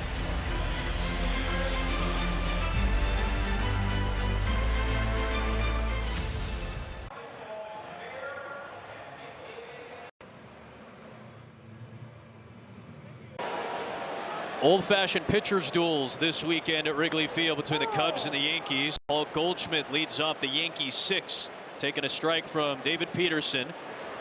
He's been in a battle with Max Fried with the wind blowing in at Wrigley tonight. Paul Goldschmidt, 138 career games against the Chicago Cubs. He's hit 32 home runs, 13 at this ballpark, and if you do have a guy that can muscle one out against the wind, maybe this is your best bet. But quickly 1-2 on Goldie. Yeah, and I like that he's keeping it away from Goldie right here too. I mean, like you said, if there's somebody who can line a ball over that Gallagher sign out there, it's Goldschmidt. It's been fascinating to watch the bounce back season for the 38-year-old Goldschmidt, former NL MVP, will turn 39 in September. Dreadful year last year, and has changed up the swing and has been so solid, especially in a year where there have been so many key offensive injuries for New York. And alongside that, back to what has been really strong defense for the former 4-time Gold Glover. Big improvement, already surpassed his homer total. He golfs one foul. Still 3-2. These are the at-bats that Aaron Boone talked to us about with Paul Goldschmidt. They'll say, he struggles, and they'll throw a 12-pitch at bat. Yep. On a righty or a lefty and change the dynamics of a game. Called strike 3. Froze Paul Goldschmidt that time. Boy, David Peterson with another strong sequence. 7 strikeouts, 1 down in the 6th. Down to Ken Rosenthal for more. Adam, you guys mentioned it last inning. David Peterson was an all-star last season, but his struggles this season led the Mets to yank him in and out of the rotation. So while he was disappointed to leave the team that drafted him, he told me, at the same time, I felt like it ran its course. I couldn't get things going in the right direction long enough to make a difference. And you go through stages like that where sometimes it's just kind of inevitable that change is going to happen. Good stuff, Kenny. That's a nice play by PCA for the second out. Peterson was the longest tenured New York Met at the time he was traded. And over these last few starts, since he got shellacked at Wrigley by the St. Louis Cardinals, Goldschmidt's old team, boy, he has really settled things down, and tonight has been his best outing, backing up what he did in St. Louis earlier this week. 2 up and 2 down for Dominguez. That changeup was one of those, like, whoopsie-daisy good pitches. You know, it didn't come out like you wanted to, but it froze him because it didn't come out like you wanted to. I mean, he probably got a swing if he starts it where he wants to, but he was able to freeze him because it kind of started ugly up and just didn't look right, so Goldie took it. Dominguez cracks one in the air. Corner giving chase, so is Suzuki out of play. And that's a pitch that Goldschmidt probably would have challenged if they had 2 challenges left. But they've already lost one, so it might have touched the zone, maybe not, but I think that was one. If they had 2 challenges right there, leading off an inning, would have been a leadoff walk. He would have tapped his helmet. But being the veteran player that he is, he knows he can't burn that last challenge right there. There's a strike, 1 and 2.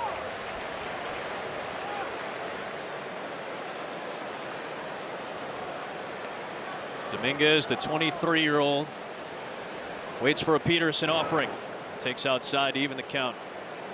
Such pressure on so many of the young prospects that have come up in the last few years for the Yankees, and Dominguez and Volpe. Now guys like Jones and Sanchez. Hammered down the left field line, pulled towards the corner. That's going to drop fair and one hop the wall. Dominguez into second base with the first extra base hit on either side tonight. And the Martian is in scoring position with the go-ahead run in the 6th for New York. 110.2 off the bat. That's the one way. If you're going to hit an extra base hit, you better hit a line drive. And that's just a little cutter that doesn't do a whole lot. And Dominguez was all over it. He's on that, I think, too, AJ, because he got him so good. Remember, he was throwing those nasty cutters in on him off the plate earlier, but you're trying to bury it in and you leave it over the plate. That looks totally different to a hitter, doesn't it? Oh, no doubt. Those are the ones you see let come out of the hand and your eyes light up. Oh, I can hit that one. Well, Peterson getting close to the end of the line, it feels like here. In a big spot, tie game in the 6th. Chisholm bounces one foul. He's had Jazz on his heels this whole game. He's just kind of flying out of the batter's box. Be very surprised if he brings anything into Jazz to swing at right here. Well, his first at bat, he swung first pitch and hit a weak ground ball to shortstop off the end of the bat. And then his last at bat, he carved him up. Boom, boom, boom. See you later. So he is, like you said, Wino, made him look very uncomfortable. Chisholm takes outside and low. A 30-30 season for Jazz last year. He's got 30 steals this year, past the halfway point of the home run total. He had some lofty goals at the beginning of this season, may not hit them, but he still had overall a decent campaign. Weaves and misses 1 and 2. Well, if you remember, he said he was going to go 50-50 this year. Yep, lofty. But again, 16-30, not too bad. You end up with a 20-30 season. After a 30-30 year, you'd be pretty happy with that just about anyway. They're trying to will Peterson to the finish line of the 6th.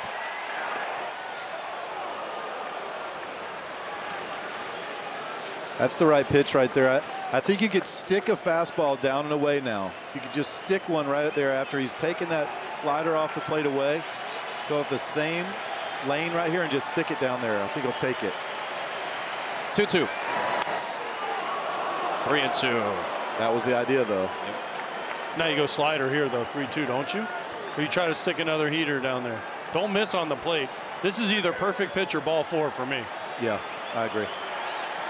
1-1 game in the 6th. The payoff to Chisholm from Peterson. Got him.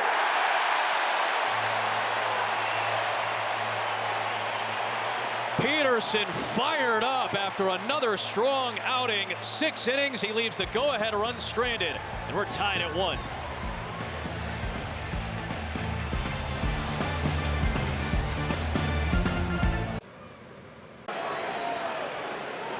6 great innings from David Peterson. He leaves the go-ahead run stranded in the 6th inning. Now Pete Crow Armstrong in the top of the Cubs order facing Max Fried in the bottom of the inning trying to take the lead. And look at Peterson fired up after the strikeout of Jazz Chisholm to close out that 6th inning. I said perfect pitch or ball 4. He threw the perfect slider down and away. And now you have Max Fried.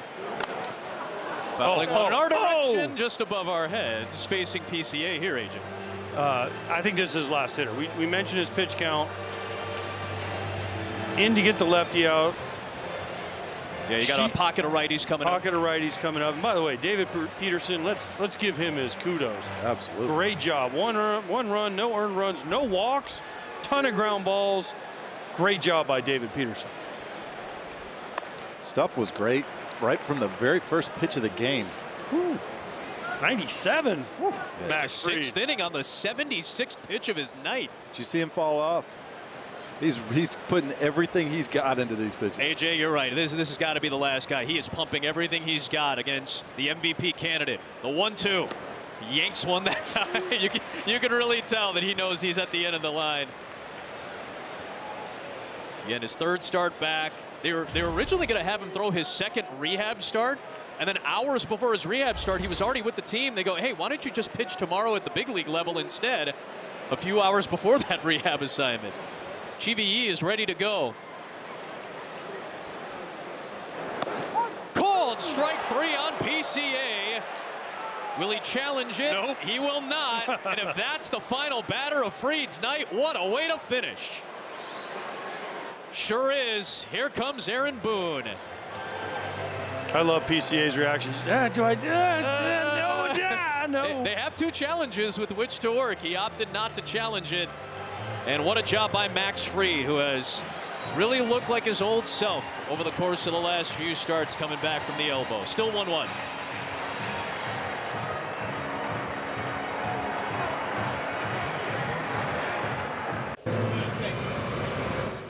To the mound to face Seiya Suzuki, a guy who debuted 3 years ago when he was 21 years old, former Colorado Rocky, who saw a lot of big numbers thrown up at Coors Field, understandably so. But this year with the New York Yankees, he's put up excellent numbers. He's been used a lot this week. 3 out of 4 games entering the series, was off yesterday. Now back at it tonight. Suzuki takes a close one low, and it's 2-1.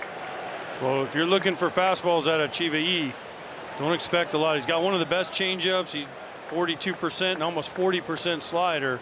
Opponents are hitting barely 100 off the changeup, so you're going to see a lot of changeups and sliders. There's the heat. And by the way, he throws 100. Yeah, by the way. He throws 20% fastballs. Wait, no, and he throws 100.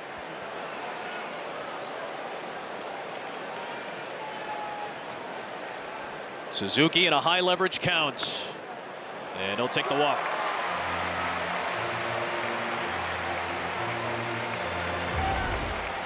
So GVE is in there for Fried. This was the last pitch. We were kind of thinking, like, would PCA challenge that one right at the top of the zone? He thought about it. You have to be definitive in tapping it. He didn't tap it. Fake there. A little pump fake. He even put his hand on his chin like the thinker. Like, I wonder. It would have clipped the very top of the box, too. Yep. There's a strike to Alex Bregman. So Suzuki is aboard. 1 on, 1 out in the 6th. PCA has the lone Cubs run in this game. Yankees manufactured their lone run in this contest with the bottom of their order in the 5th inning to tie it. After a 1-out error, back-to-back singles brought home the game-tying run. AJ, would you consider a hit and run here? Contact hitter at the plate. Yes, but they won't. They don't do that anymore. I mean, yes, 100%. And you have the whole right side is open. Right side's open. But I mean, it's there if they want it. Here's the thing, if you're Craig Counsell, though. GVE can get a little wild. Alex Bregman doesn't chase out of the zone. Yeah. He just walks Suzuki. They're trying to get pressure on Chiva-E. So instead, you just let him walk him. Yeah, right at this point, yes. Yeah. Back-to-back 3-1 counts to start his night to Suzuki and now Bregman. Days like this with the wind blowing in, you can't give free passes. Got to make them earn their way on the base paths. Tap foul, 3-2. You can really see the velocity.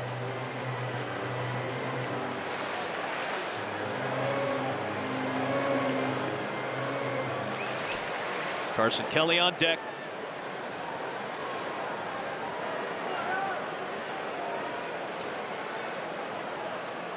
Suzuki at first, big hole right side. 3-2 on Bregman. Upstairs, back-to-back walks drawn by the Cubs. Pitcher call the ball. The best walk drawing team in baseball. Pitcher challenge. Although a challenge from GVE here. They only have one challenge to lose. Pitcher with the ball, New York non-challenger. They are out of challenges the rest of the way. And that's why pitchers aren't ever allowed to challenge right there. That's what I think every team I've spoken to, Aaron Boone's going, what had just happened? But every team I've spoken to has said, unless you're a super veteran pitcher, you don't get to challenge. It's catcher and hitter. And now they're out. So meeting on the mound with Matt Blake coming up August 9th on Fox. The Stars of IndyCar going full throttle out west in Portland. August 9th only on Fox for a really fun IndyCar season. They hit the home stretch. I know I harped on it earlier, and I've seen it a lot in the NFL, and I call the NBA as well. So you see how the challenge system in the NBA has worked. So I've gotten a feel, and I think coaches in those sports have gotten a feel for when to use those coaches' challenges, knowing that you only have so many incorrect challenges with which to work. It has been a slog for some teams to figure out high versus low leverage situations to use those challenges, and for a lot of young guys who maybe are excited at the big league level to use the challenge system, which they used in the minors. Boy, those feel way more magnified at this level, don't they? 2 on for Kelly. Strike 1 from GVE.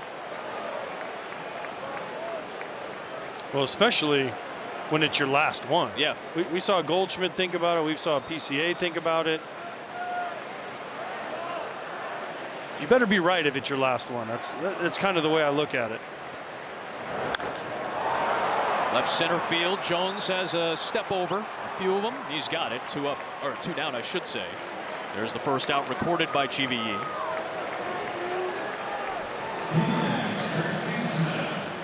Now Michael Busch will face a right-hander now. A couple of flyouts to center field against the lefty Fried. Yankees pitching has carried them in the absence of their big bats. Fried was excellent tonight. Schlittler's been outstanding on an all-star campaign. Warren was excellent yesterday.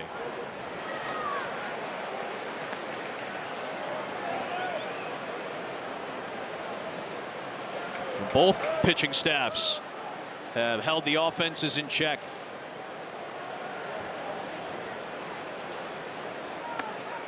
Two 2-0 on Busch, so GVE getting behind just about everybody he's faced so far. This is where he has to be careful. I know he's got a great fastball. He's got to make sure this gets down. If he leaves it out over the plate, fastball, Busch goes to left center really well in these situations. Nice pitch. Backdoor breaking ball to clip the corner, and it's 2-1. He gets back into the count with that pitch. Perfect pitch, too. Yeah.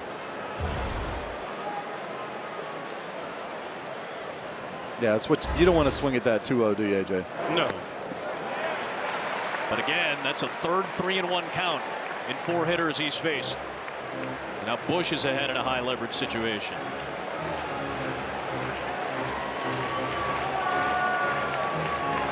What do you throw? You haven't shown you can throw a changeup for a strike, which is his best pitch. You got to throw the slider. You got to try to make a perfect one like you did 2-0. 3-1 on the ground. He gets the ground ball he was looking for. Chisholm retires Busch, and GVE, the 24-year-old, comes on to finish off a scoreless 6th for Fried.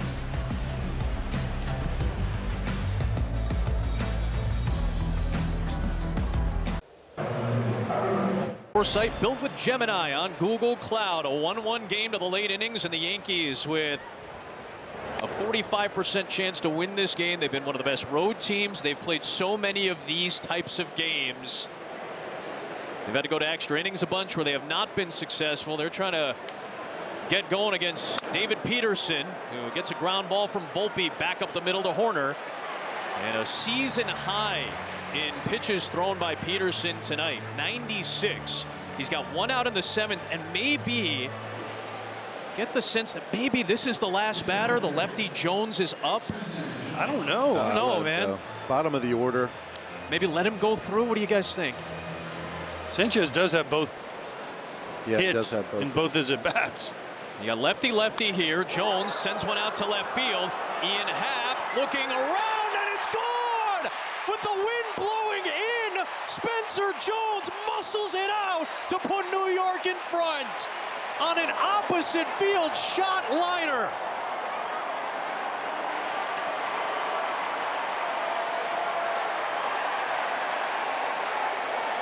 Now he's out.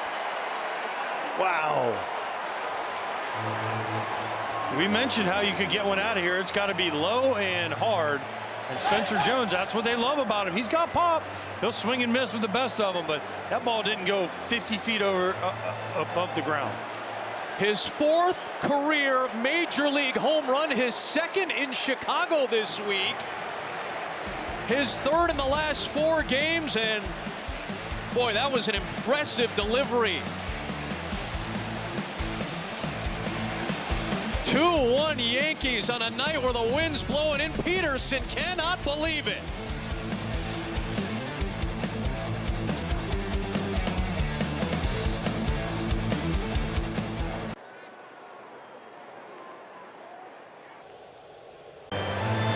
Spencer Jones, his 5th career big league home run. 3 of them have come in Chicago this week. 1 at the Sox and back-to-back nights at Wrigley.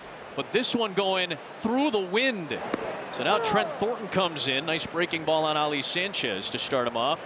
New York using the home run ball to generate 3 of its 4 runs in this series. And how about the 7, 8, 9 hitters? Bottom of the order has produced both runs for New York tonight. A gift for Aaron Boone in New York tonight from the bottom of their order. An absolute rocket. 22-degree launch angle, 370 feet. Just got over the basket. That was where, remember, Ali Sanchez does it again. Another one. 3 hits tonight, all to the right side for the Yankee catcher. But they don't move the second baseman over. They never make that adjustment. Pitchers are going, can we, he's got 3 now. Can we, next time we see this guy, can we move him over a little bit? Boy, the feeling of this game. AJ, you talked about how the feelings of games change based off of 1 at bat, 1 pitch. The feeling of this game, just seeing the Yankees get a home run. That look sums it up. Oh my God, Craig Counsell, perfect kind of epitome of that right there. Perfect microcosm. He's like, how did that get through? How did that cut through the wind? But when we talked about a home run, we said it, we'd have to hit one right in the where it cuts in the outfield, not out, and he hit it right in the corner. Wayno, I think you pointed out earlier verbatim, it's got to go by that Gallagher side, and that's just about, maybe a little to the left of it, where it goes. Carson Kelly with an ABS challenge here. It's going to be called a ball. Yeah, 5 feet to the left. That's in that little deeper nook right there, isn't it? He just found the perfect spot. It's a home run in exactly 1 park in the big leagues. But you know, PCA hit the ball earlier that probably would have been 20 rows up some days here. You have to play the win here. It's like that sometimes. Runner goes, swing and a miss for a strike. Throw down to second, and Kelly will cut down Sanchez on his first stolen base attempt of this season. And just the 4th of his major league career, Kelly cuts him down. We asked for a hit and run, you got a hit and run. There it was. Yep. Just no contact, and with us athletic catchers running, it made it for an easy throw for Carson Kelly. Well, that's the 2nd out of the inning. Good defense. And again, just a flailing swing by Caballero. Unable to make the contact he needed. Now late on the fastball, 1-2. Those are the ones as a catcher, you're so happy. Oh, the guy swung and missed. I got a good pitch to throw on. I can throw him out. Those are stat patterns right there. Yeah, and no possible way for him to make contact unless he throws the bat right there. It's slider in the other batter's box.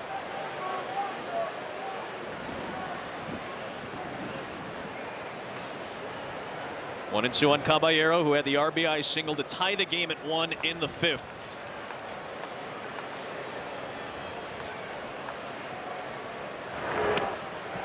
Two and two.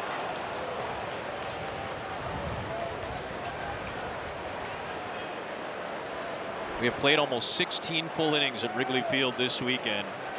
Only 5 combined runs between these two offenses. Yankees with the lead now. And a 3-2 count on Caballero. I like the attempt from the Yankees there, though. They know if they get another run, I mean, that's going to be really hard to push 2 more runs across. Any kind of insurance is huge. And Caballero works himself back to a walk against Thornton. Time for our Power Player, sponsored by Walmart Plus. Look no further than Spencer Jones, who added the second Yankees run yesterday with a 418-foot home run to right. And tonight, it may be one of the few spots you can actually get one out with the wind blowing in. That 6'7" frame, the long arms, the levers, carrying one, cutting through it, just clearing the fence, much to the chagrin of the Cubs manager. Now we're going to see a parade of the lefties coming out for the Yankees. Here Grisham's going to pinch hit, and we'll see Ben Rice at some point. We might see McMahon at some point. Yankees are going to use their bench weapons that they didn't start because David Peterson was pitching. Trent Grisham will climb in. Been the main leadoff man this year. He was hitting in the middle of the order yesterday, where he went 0 for 4 and hit the game-ending double play. He'll come into the top spot. He'll play in the outfield with his Gold Glove after this. So Schumann is done for the night.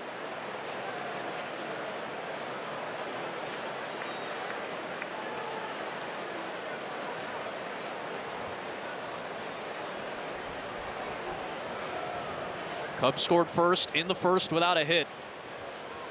The Yankees have scored the last 2 to take the lead, including the Jones solo shot here in the 7th.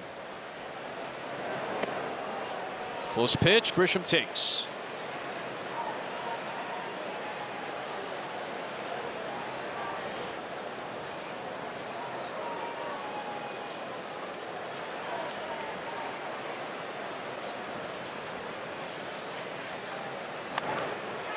All the way, 1-1. And you got Caballero over there at first, who's already stolen a base tonight. But interesting what the Cubs are doing with Michael Busch. He's listening on the pitch comm if they're throwing over. He'll put his hand over his glove over his ear, listen, and he's basically walking out with Caballero. Now he'll fake like he's going back right here before, whether they throw over or not. He fakes, they throw over. Well, he's faked the last couple times. It's just messing with Caballero. He's known for stealing bases. Yep. That's just a way of trying to get him to think a little bit and not get the greatest jump. He's already out there, Michael Busch. Now he's walking back. Now he'll go back out.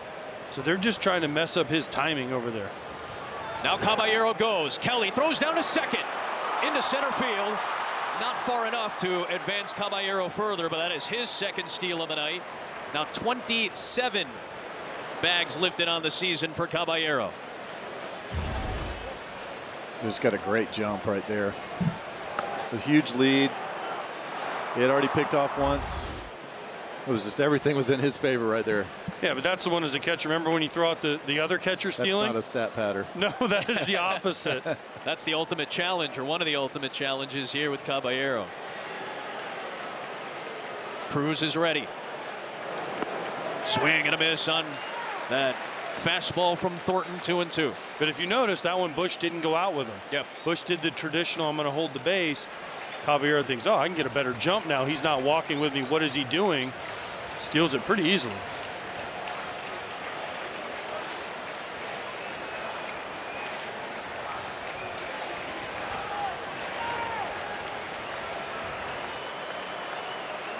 Deuces wild in the 7th. And Kelly pumps it on a breaking ball low. Grisham did a good job of holding back. Very low chase rate from Grisham. Very rarely does he go out of the zone to go after a pitch like that. Now 3-2.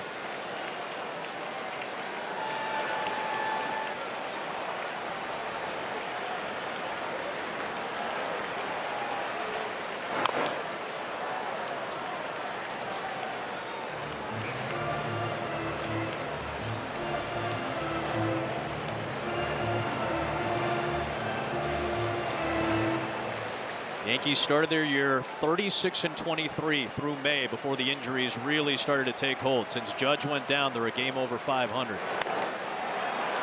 They are threatening to add on here in the 7th in a 2-1 game. Another walk. It's back-to-back issued by Thornton.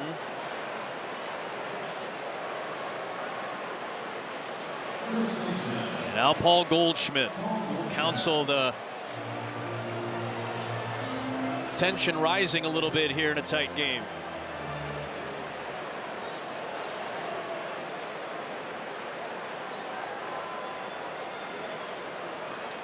Goldschmidt swings at the first offering. A breaking ball popped up.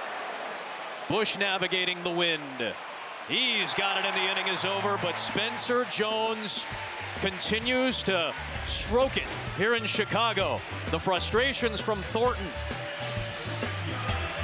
But it was Peterson's final pitch that Jones took the other way. A liner to cut through the Chicago elements for a 2-1 lead for New York at stretch time.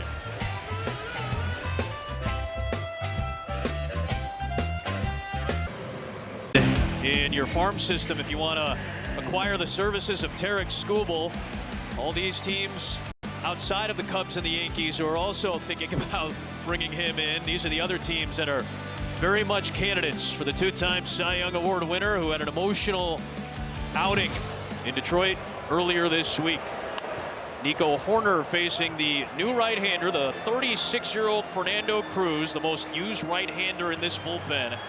The former Chicago Cub minor leaguer, with his long and winding road to get to the big leagues, is on for the 52nd time for Aaron Boone's bullpen. If you like splitters, Fernando Cruz is your guy. He throws a lot of splits.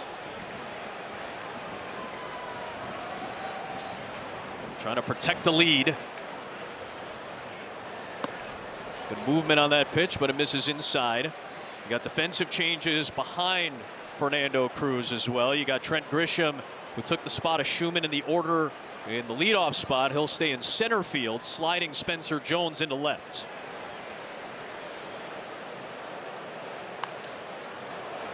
A ball and 2 strikes on Nico Horner. Horner, Happ, and Swanson due up here in the Cubs 7th.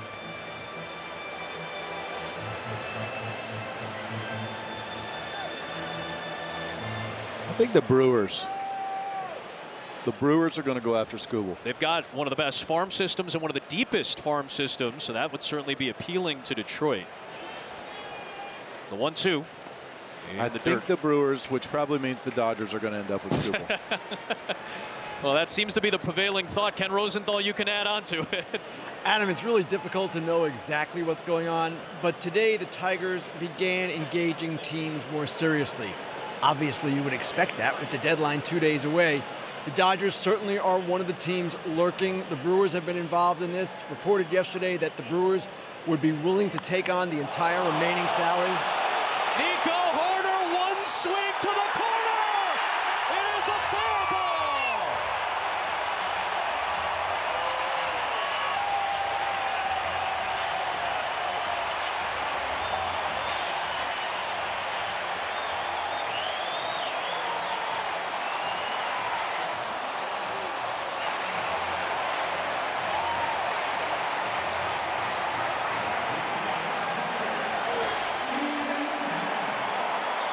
One of the most unexpected sources on one of the more unexpected nights at Wrigley.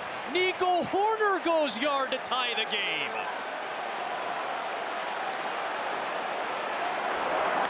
Two in the 7th, just like that. Wow, that was loud and fast. So loud.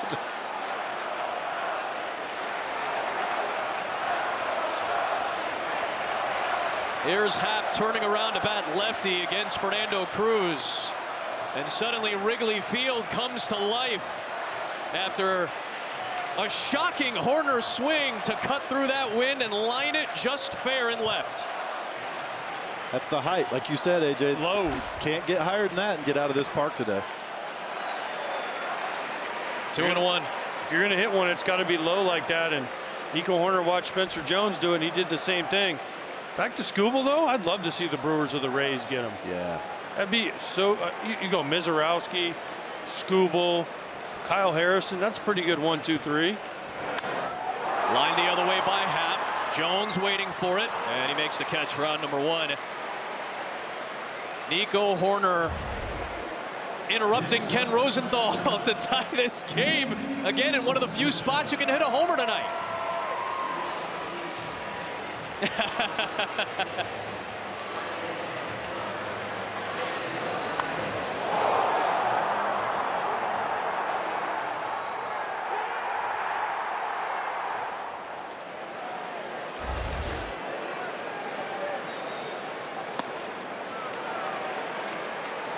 Swanson takes ball 1 upstairs.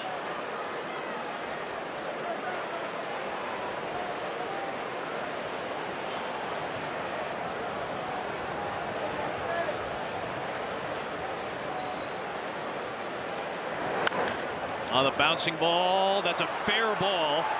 Throw over to first base, and Swanson retired for the second out. Back down to Ken Rosenthal as we were chatting about Derek Skubal, Kenny. Well, Adam, that was a pretty cool interruption, I gotta say. Now, what I was saying was that the Brewers are willing to take on the remaining salary, which is about $9.4 million. That's impressive considering they play in the smallest market in the majors, and it's an indication of their willingness to do this, kind of a repeat of the CC Sabathia deal in 2008. Now, whether they can accomplish it is another question. They have one of the game's best farm systems. So do the Dodgers. And the Dodgers are trying to three-peat, and they are obviously a team that is always lurking in these situations. This appears to be coming to a head. It has to come to a head relatively soon. This is going to be the biggest story of the weekend going into Monday's trade deadline. To me, though, the Brewers have not been to a World Series since 1982. They need him more. Yeah. Here's the pinch hitter, Ramirez. They need him more. That's it. They need him more. Again, Mizorowski, Skubal, Harrison when he comes back, the way that offense is played, the way that bullpen and Pat Murphy handle things.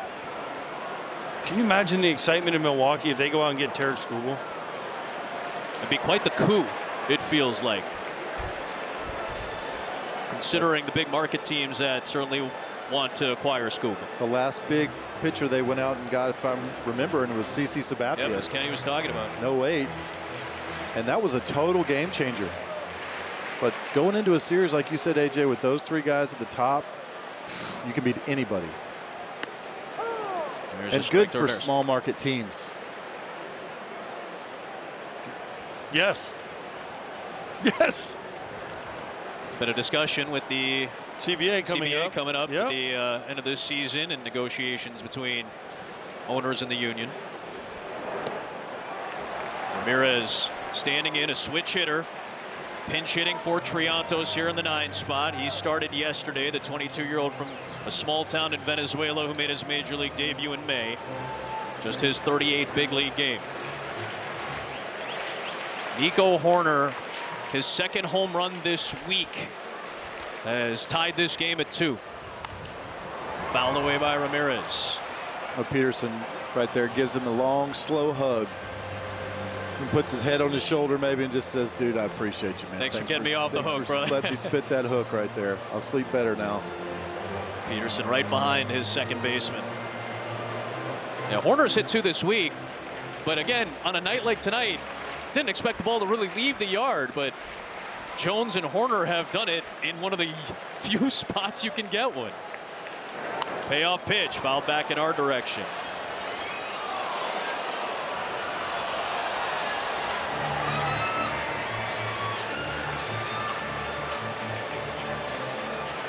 From Temblador, Venezuela, Pedro Ramirez. PCA is on deck. He's trying to extend the inning to him. Another 3-2, and he draws a walk. And that will allow Crow Armstrong to come to the plate.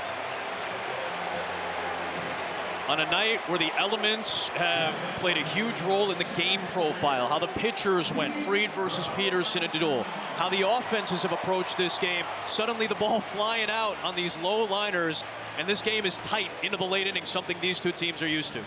You're right, and you have to hit it 50 feet or below to get it.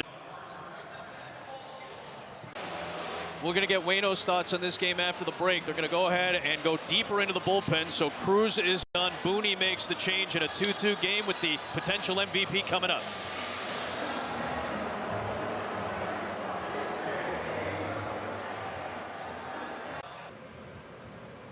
Here we go. Brent Hedrick, the most used reliever for the Yankees. The lefty out of the pen to take on Pete Crow Armstrong. Go ahead and run at first base and Ramirez. First pitch just off the plate, Waino. This is obviously a crucial at bat in this game.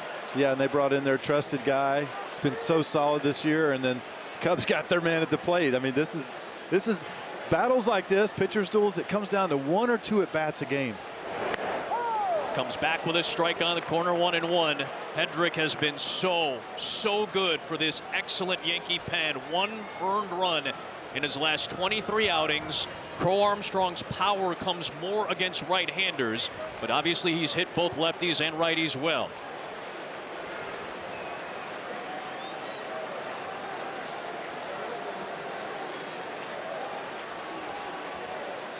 A 1-1, 2-1. PCA, he's seen 2 line drives go out of the park too. So if anybody can get one out, he can backspin a ball with the best of them.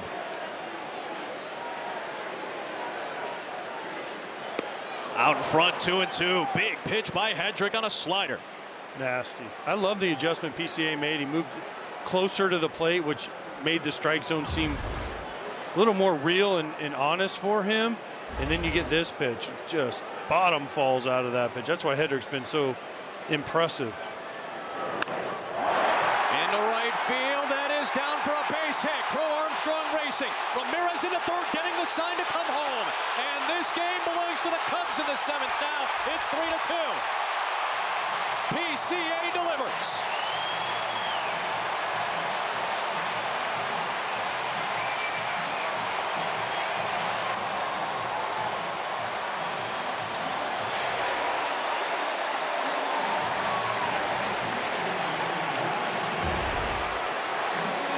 The momentum has shifted now here in the 7th, 3-2 Chicago.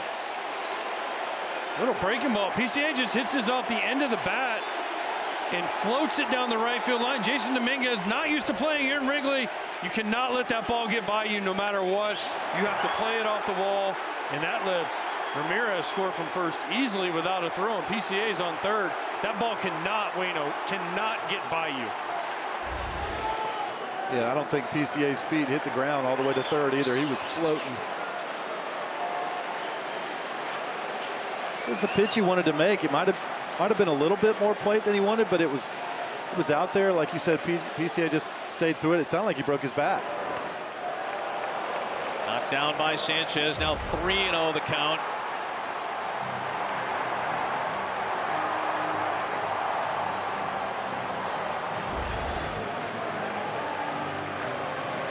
MVP? Question mark?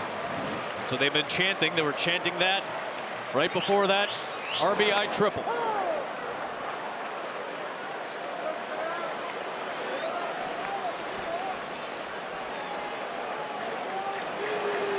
So now Suzuki ground out a strikeout and a walk.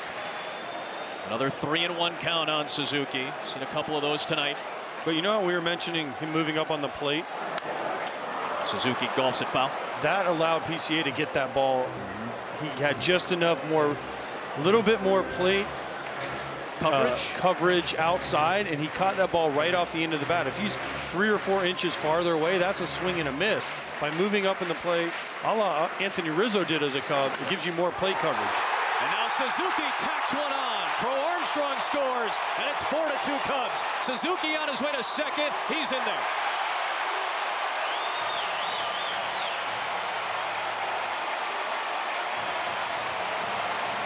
Did he come off?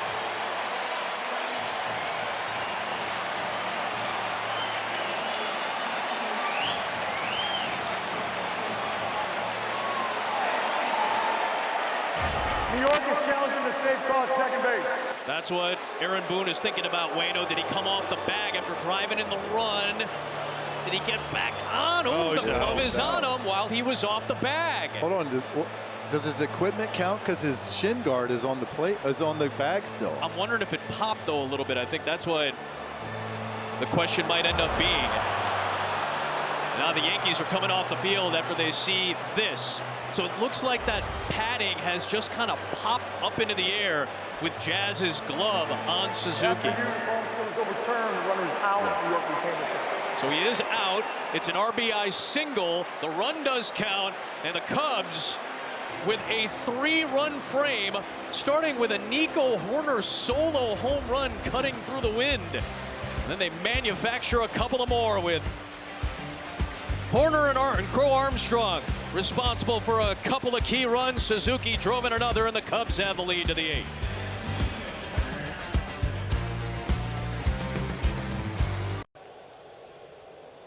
Big on authentic gear at MLBshop.com. Official jerseys, memorabilia, hats, and hoodies. MLBshop.com, the official source for your favorite team gear. The Cubs bullpen does not have defined roles right now with all the injuries they're dealing with, but the bullpen, after Crow Armstrong, Hoerner, and Suzuki all drive in a run, the bullpen with a chance to try to put this game away for Chicago with 6 outs to get. The Yankees will have the heart of their order. Rosario, Dominguez, and Chisholm due up, and Jacob Webb, who has closed at points this season after Daniel Palencia got hurt, now in an 8th inning spot. Rosario takes high. The Cubs have used 13 different pitchers to record a save this year. Their 23 saves have come from 13 pitchers. That's a franchise record. And we just started August. Rosario lines one into center field, a base hit, and the Yankees will bring the tying run to the plate in the 8th. So with the up and down nature of this Cubs bullpen, a 2-run lead does not feel safe with 6 outs to go. Well, we talked to Craig Counsell. He said, 3-pitch, 3-hitter pocket, and sometimes the most important outs are in the 8th. But there's something about closing the game. You know this, Wayno. Some guys can do it, some guys can't. I don't know. I never like a team that doesn't have a defined closer. It always seems to backfire at some point. And I know teams are trying it. The Cubs are trying to do it. But the good teams always seem to have that hammer in the 9th inning. Dominguez takes high.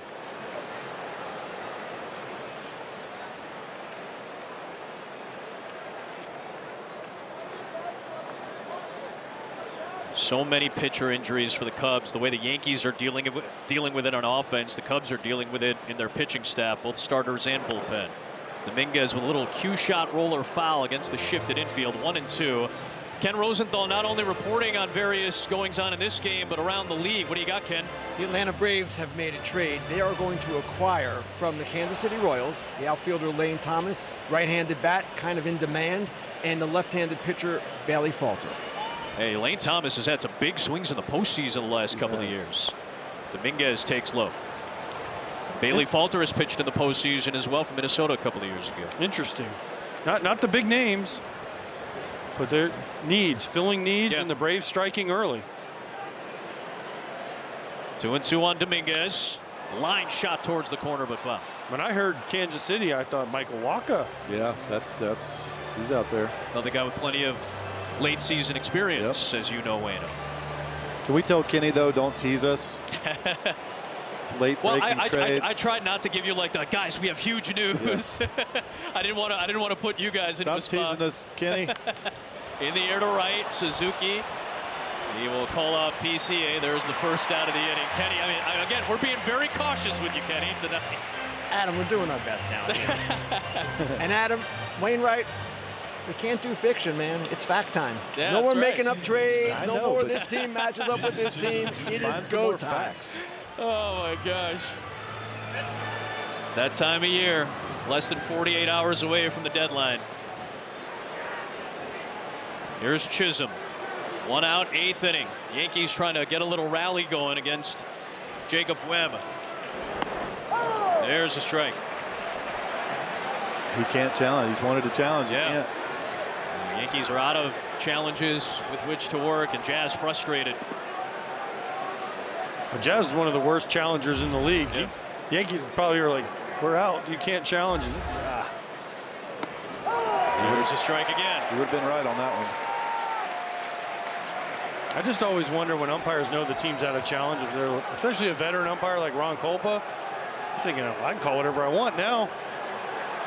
And Steve, Jazz is still barking. It's a big spot. It needs to lock back in here. I think I saw Jazz say, you understand. I didn't think it was a heated conversation in the moment. They kind of got close to each other as the crowd noise came up, so I didn't think they were having a rough conversation, Ron Kolpa and Jazz Chisholm. I just thought they were trying to get closer to each other to hear.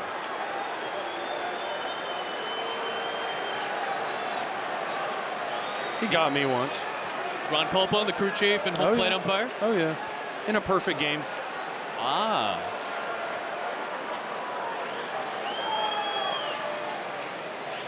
Oh, 2. Waved on and missed 2 down. Oh. Yep, he held on to it behind the plate. Now Jazz frustrated after all of the interactions. Look at Aaron Boone saying, hey, come on back, come on back, come on back.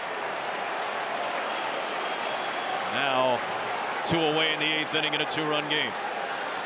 That was a nasty pitch right there. Well, here we go. This is the spot that Aaron Boone wanted to save Ben Rice for. Rice has pretty much been going nonstop for New York, an all-star this year, and he's pretty much been playing every day. 105 appearances this season for Rice. Out of the 110 games the Yankees had played, he wanted to get Rice off of his feet, but Ben Rice has been the best hitter for New York this year in the absence of Judge and Stanton and Bellinger. He's got the team leading OPS, and he's got 31 home runs to boot. And suddenly he represents the tying run at the plate against Webb in the 8th. The pitching meeting right there, just reminding the pitcher where the weaknesses are, where you can throw your stuff. Ben Rice loves the ball up. He's a very good fastball hitter, but you can get him down. He struggles down. He's pinch hitting for Anthony Volpe, and takes a breaking ball strike. I love that.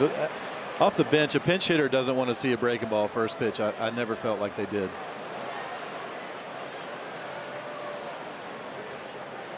Rice takes low, 1-1. Well, that was an old Tom Kelly thing when I came up with the Twins. He always say, after you score runs in an inning, throw a first pitch breaking ball because the team wants to get back and the hitter's ready. And anytime you see a pinch hitter, try to throw him a first pitch breaking ball because, like you said, Wayno, they don't want to see that. There's a swing and a miss, 1-2. That's that good changeup we saw him get Jazz with also. 2 outs, 8th inning. On the ground to first, Bush was already lunging, but he snares it, and the inning is over. Webb finishes off the frame with a shutdown 8th inning. Chicago leads New York 4-2.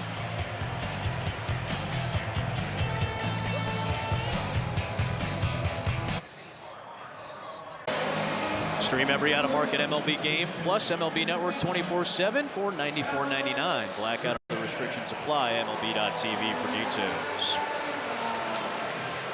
4-2, Chicago leads to the bottom of the 8th inning.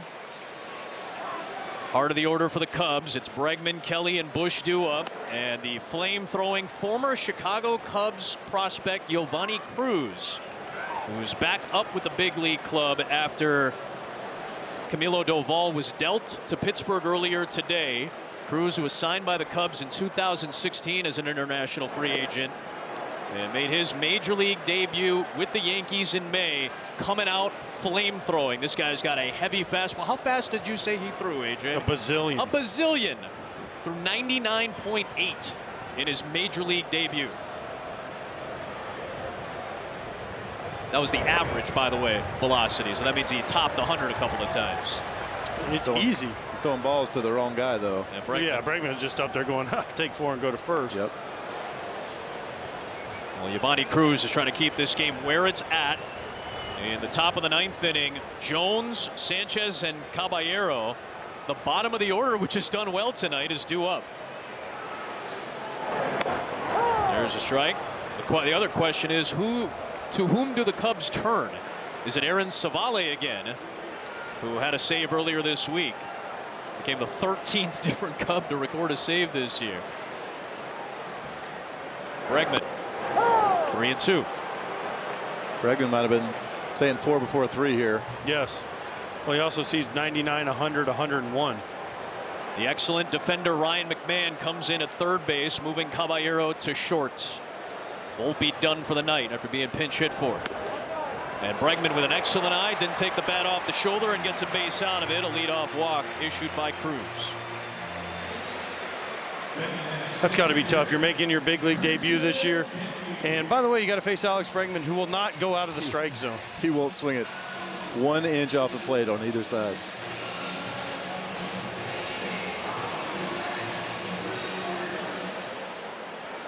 Insurance run at first. Bregman's walked twice tonight with a hit. Kelly is 0 for 3 with a pair of strikeouts.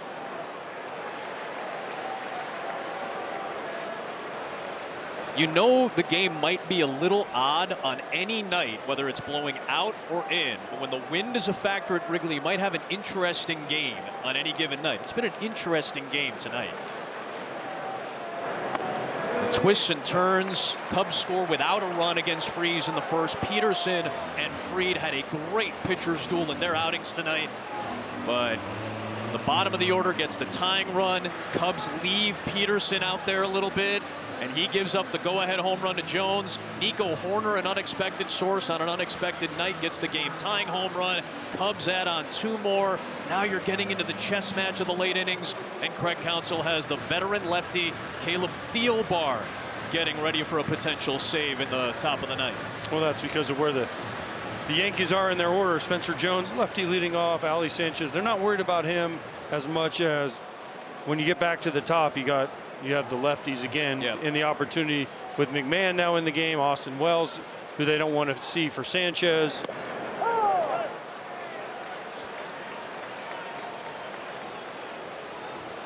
So continuing to play matchups with that piecemeal bullpen, the Cubs.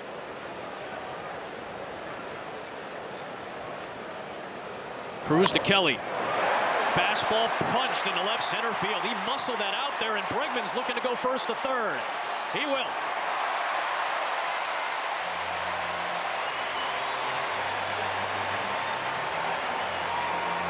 Well, before we get into the knock by Carson Kelly, let's pay off Alex Bregman for 1, a great read, 2, knowing that Spencer Jones, a left-handed thrower, is going to his left, and he goes, watch this, he reads it perfectly, perfect turn, and this is right in Spencer Jones' face. Spencer Jones going to his left means he's going to have a harder time throwing. Just an awesome base running play by Alex Bregman. And now this forces the infield in again for New York in a 2-run game. Here's Bush. Nobody out here in the 8th inning.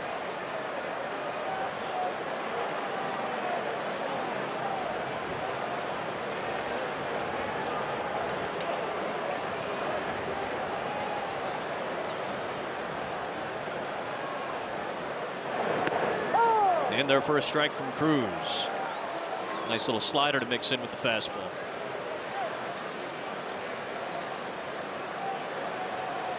Red Sox are underway against the Dodgers. 2-2 game in the top of the 3rd there.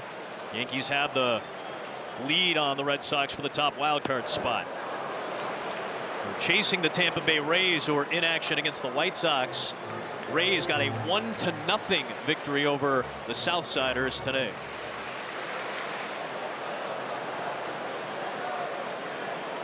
It's a funky slider, isn't it? It almost goes the other way. Bouncing ball, foul.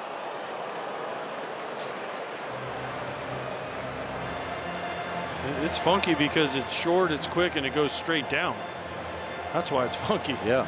Because you expect a guy that throws 100 to throw a little more 100. Seems like just a lot of things to account for when you're at the plate against Cruz. The other way to left. Bush does it, drives in a key insurance run. Bregman scores, and it's 5-2 Chicago. You said it, Wayno. That's what he does very well. Takes the fastballs the other way. That's what he does. Just seen it 100 times. He just never tries to do too much there. If you get the ball elevated at all, he just shoots it right to left field. He makes that same slider pitch down in the zone. He gets another ground ball, but because it's up, Bush is comfy and just shoots it to left. So Bush drives in the 5th Chicago run. Nico Hoerner to the plate, and he was responsible for the game-tying swing. Sleeper pick sponsored by Mattress Firm. He is a sleeper pick. Not a ton of power. He's had a couple of home runs this week, but he did it against the wind. Our StatCast 3D, powered by Google Cloud. He had to get it in the right spot. It had to be a line drive, and it was those things. Little hanging split that hit 372 feet and in the perfect spot. Much like Spencer Jones' home run, who gave the Yankees a lead, Nico Hoerner knew exactly where to put that ball. Bouncing ball too short, could be two. Grabbed by the shortstop Caballero. The relay from Chisholm is there, and it's a key double play for Cruz to quickly get 2 outs. Kelly goes on to third base.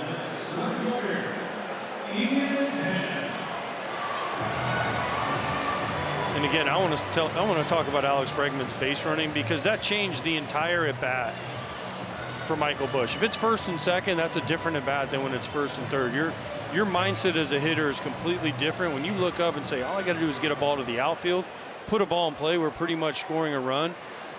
Great base running by that guy right there. Here's Ian Happ on the ground. Little cue shot picked up by Caballero. And the inning is over, but the Cubs had a key insurance run with that base running from Bregman that AJ was talking about. Last chance. Jones has homered. Sanchez 3 hits. Caballero the speed. Do the Yankees have a rally?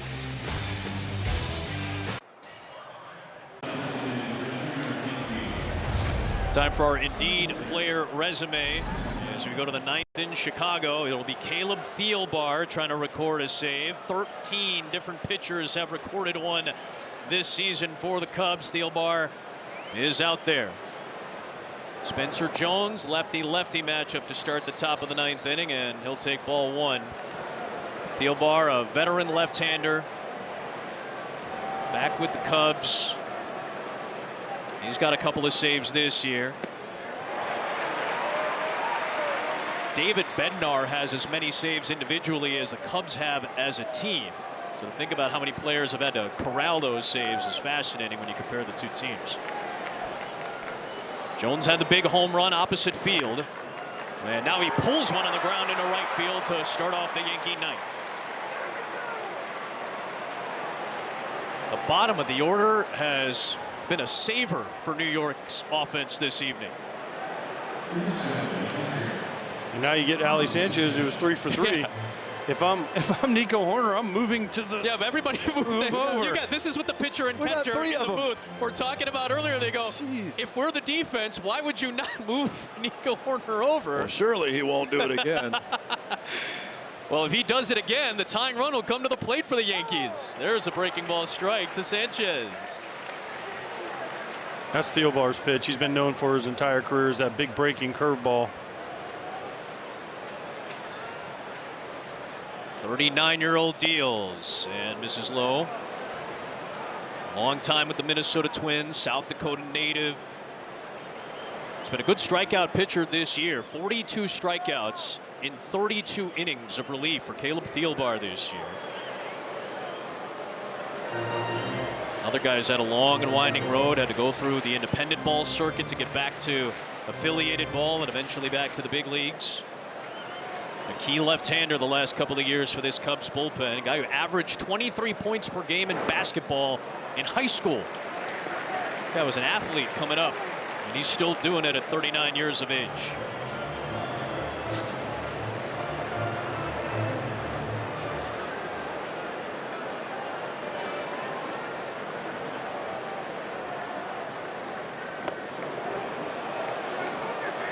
2-2 on Sanchez. Remember, Daniel Palencia is the closer when he's healthy. He's been on the IL a couple of times this year.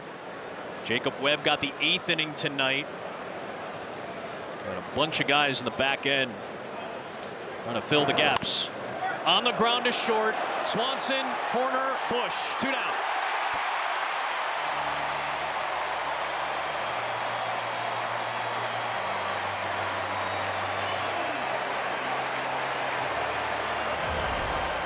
Tailor-made. About as routine as you get right here.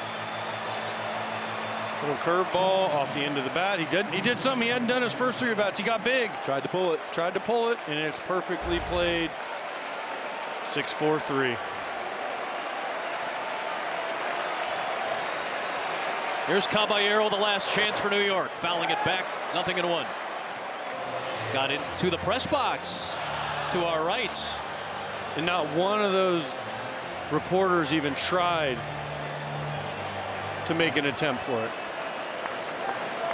Much to the chagrin of the athlete sitting next to me, Bueno and AJ. Deal bars 0-1. Two teams that are in solid position in the playoff race right now. Top wild card teams. Yankees closer to the Rays than the Cubs are to the Milwaukee Brewers at the top of their divisions. Breaking ball strike. 1-2.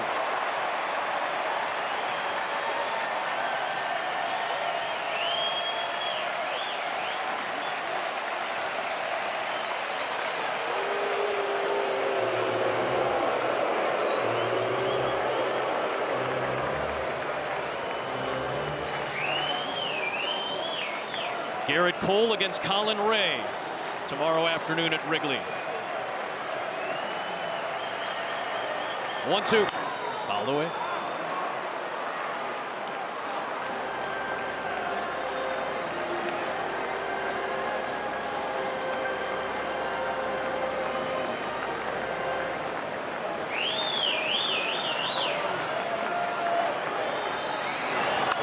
On the ground, 2-horner. And the Cubs even up the series.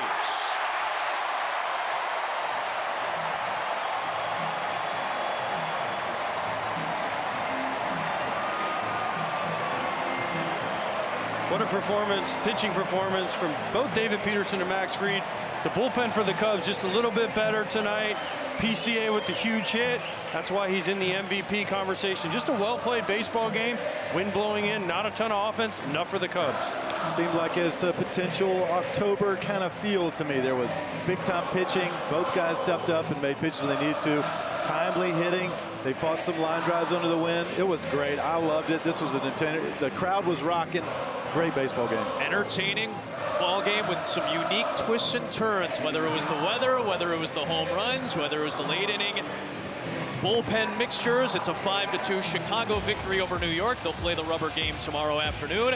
And the 4 of us will hang out in Chicago again next week. Nothing wrong with that, much like the Yankees have done all week this week.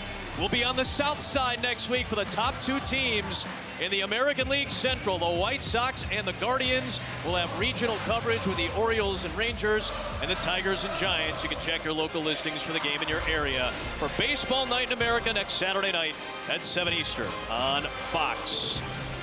For AJ Pierzynski, Adam Wainwright, the very hard-working Ken Rosenthal, like a tax accountant in April. He's going very hard here at the trade deadline. I'm Adam Amin saying so long from Wrigley. Chicago 5, New York 2. Great job by our fantastic Fox Sports crew. Kevin Burkhardt and Dontrell Willis are coming your way after this. Good night from the north side.